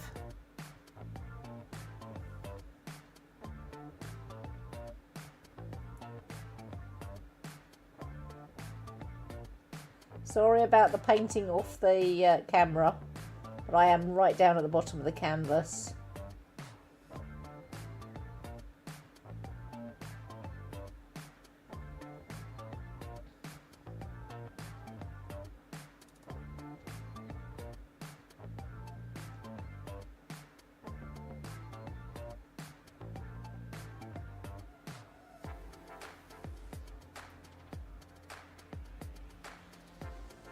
Pretty good progress today, though.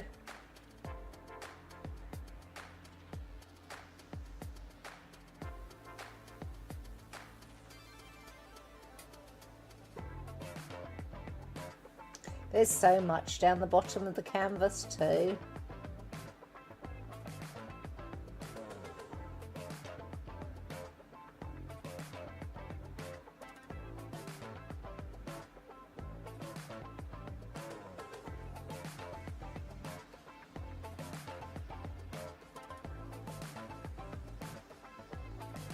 You know, it's getting towards the end of stream. I wonder whether I should tilt the camera down so you can see the bottom of the... Let's try it. I'm not promising anything because...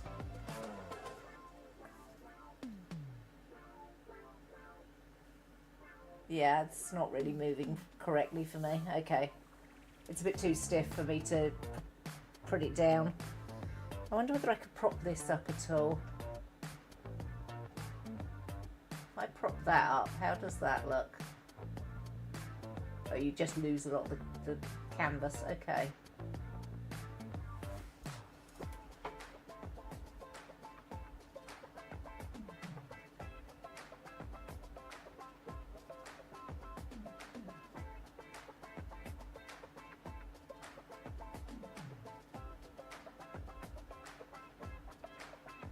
He put a big Billy Bass on the Akuma shelves. That's really quite funny. That's some type of torture for an otter. A fish it can't eat.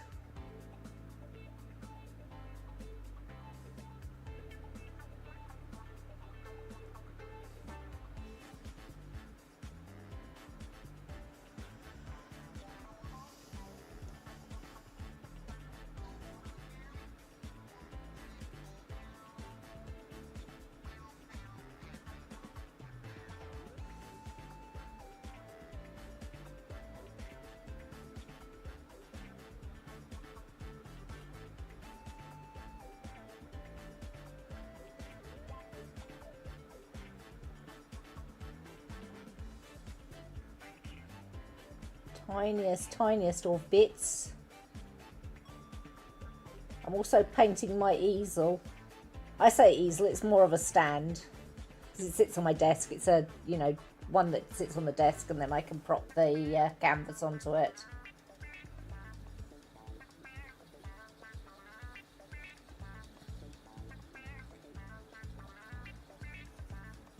It's a Christmas present from one of my stepdaughters, the art stand. I put it on the Amazon wish list and they noticed, so I ended up with it.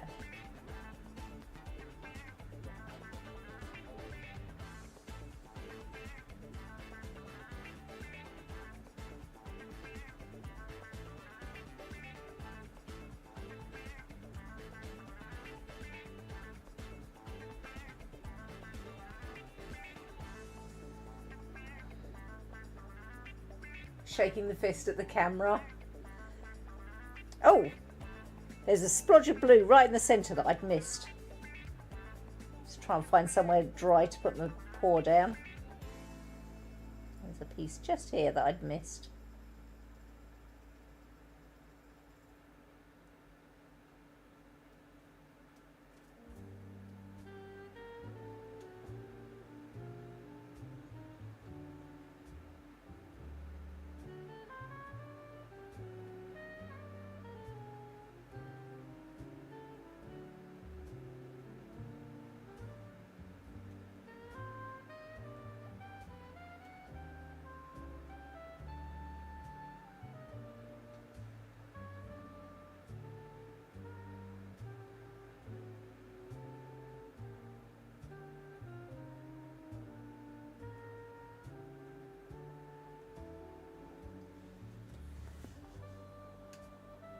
So I'm just looking to see whether there's any more of number 4 that I can see easily. I'll have undoubtedly missed bits. I always do at this stage.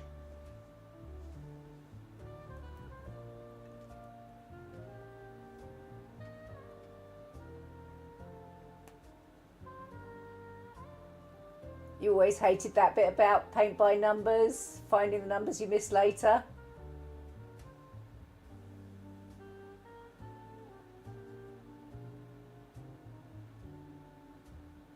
If I can no longer have the coffees, I'd better update that. What?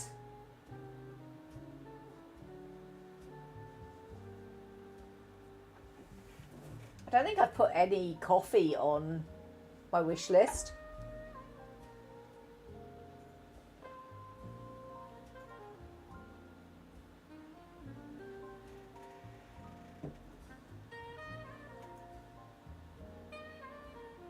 The Buy Me a Coffee link. The Buy Me a Coffee is a tip thing, Grace. Nobody's ever used it, so I might as well get rid of it anyway. But it's supposed to be like for small tip amounts, if anybody ever wanted to do that. But nobody's ever bothered, so yeah, I'm not entirely sure why I leave it there.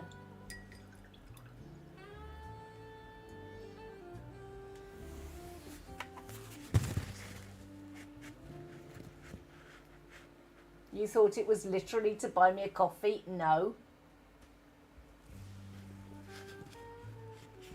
It's like coffee spelt K-O-F-I. It's a small tips thing.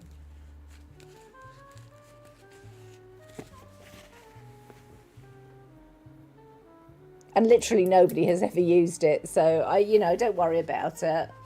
I should probably get rid of it myself because, as I said, nobody has ever used it as far as I'm aware. I've never received anything from it. Right, so I have 8 minutes.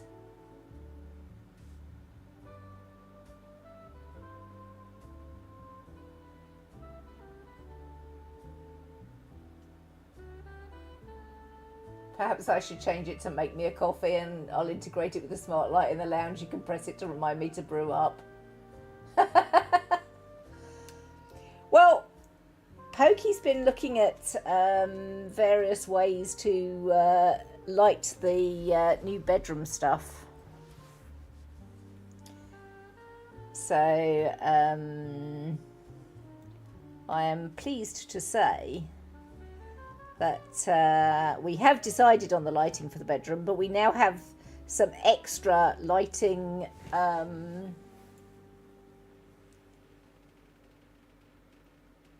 options that we are not going to use for the bedroom, but he bought the bits for anyway, just so we could compare them. So we're discussing how to utilize those instead. Like the Govee strip lights. I quite fancy having them in here, so he can send smart messages to me.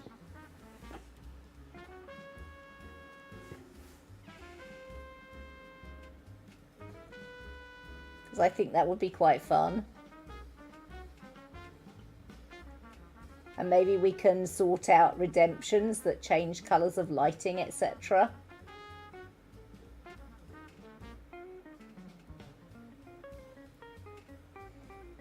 This is not a done deal, by the way. We're just discussing it at the moment.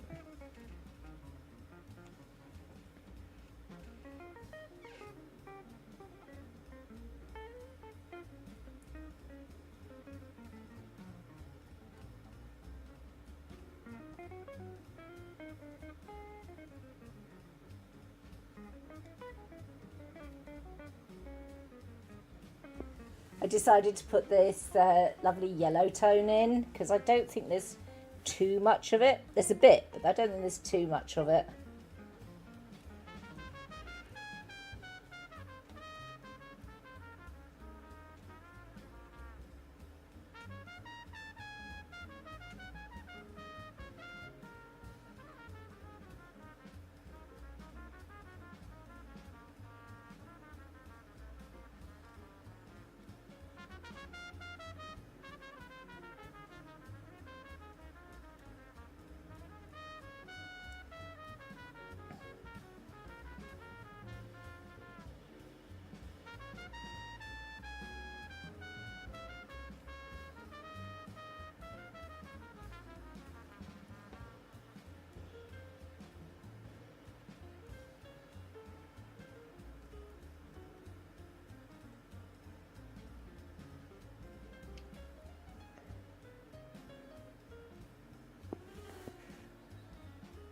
That would be very fun.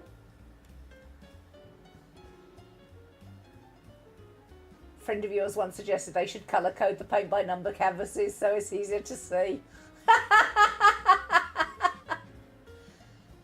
That would sort of defeat the the fun of paint by numbers.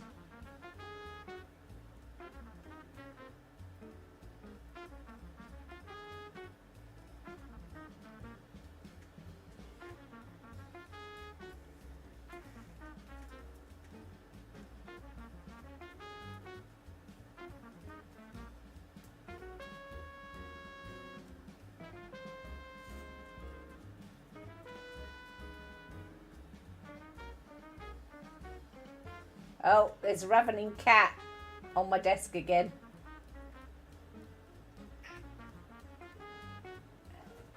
I really don't want you while I'm painting, pussycat. I know you're desperate for cuddles, but you're going to have to wait. She's sneaking around the other side of the canvas to get on my lap.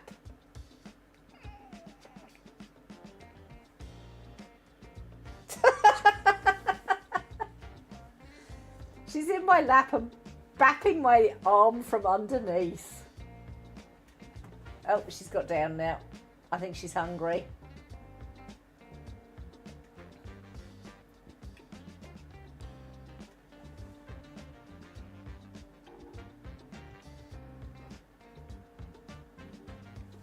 Am I a meanie pants for not cuddling the pussycat?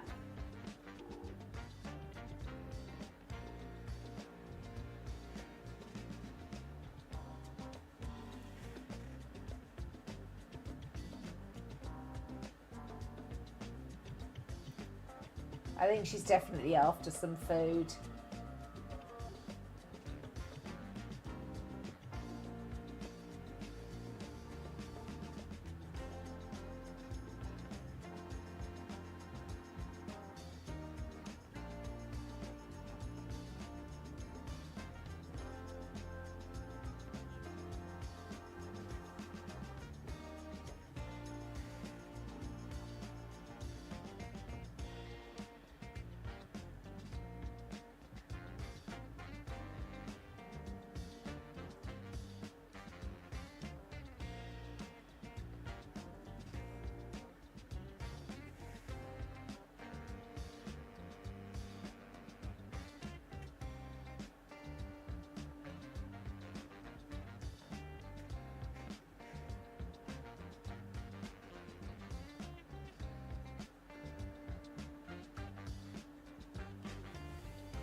I think she's gone to bother Pokey.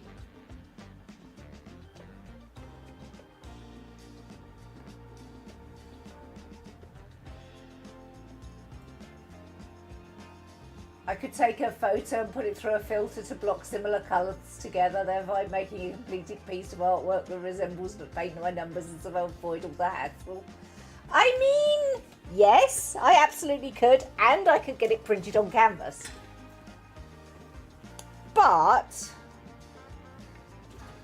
you're missing the point, darling. The point is I actually enjoy doing this.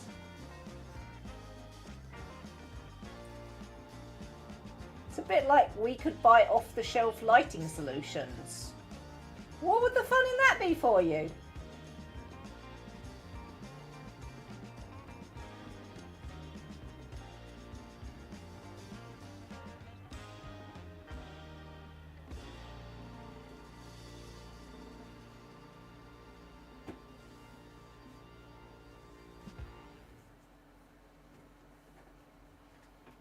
He's mostly missing the numbers.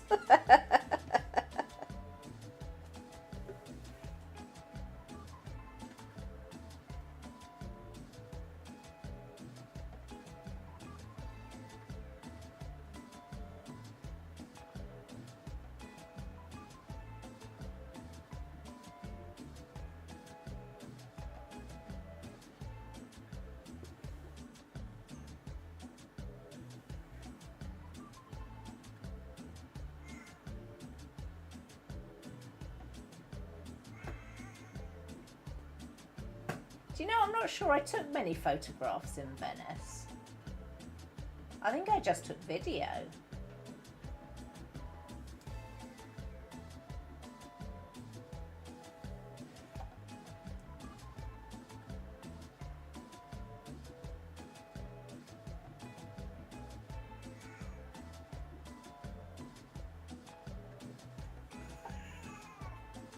Would you take your claws out of my thigh, please, cat?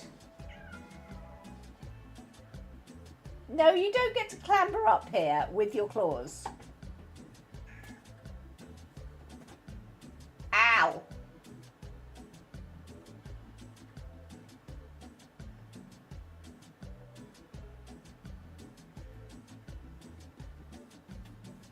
I'm pretty sure it is how they make these, actually, Snowdrake. I think, because I know that there's software that I could run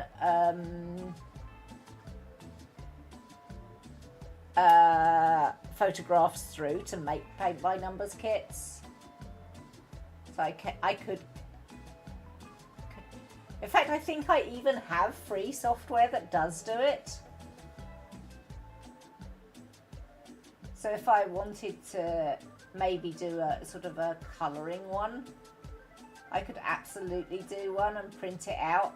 I'm not sure that it's very easy to get the canvas for printing on. Like to go through a domestic printer. I think you probably need a specialist printer to do the printing. But yeah, I've got software myself that will do that sort of thing.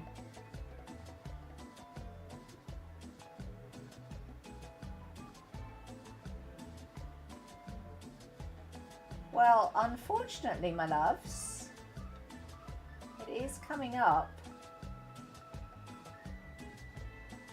Well, I say it's coming up. It has gone 9 o'clock, so we are at end of stream time. I hope you enjoyed the painting with numbers. And so the painting and prattling, as Pokey put it.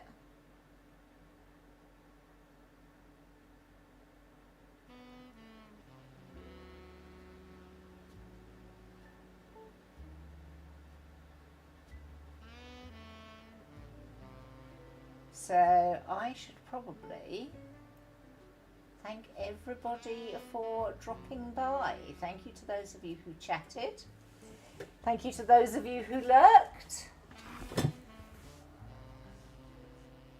I will probably finish doing this colour off stream.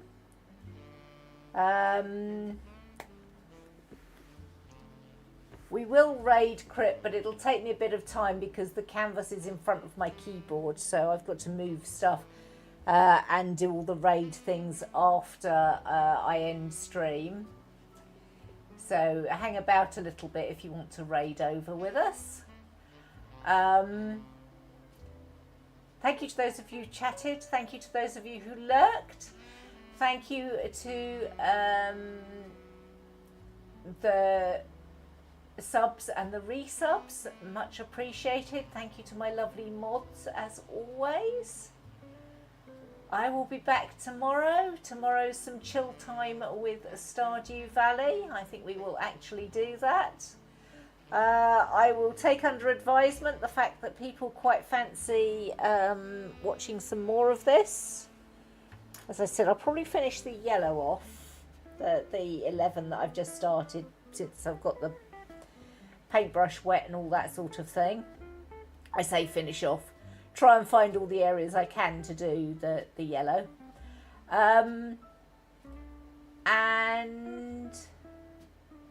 Or maybe I'll wash the brushes and just leave it to dry, and I'm looking and there's more and more 11 the more I look at it, so there's actually quite a lot of 11 left to do. Yeah, so I will be around tomorrow. I hope that you are too. In the meantime, as always, be kind, be awesome. Bye!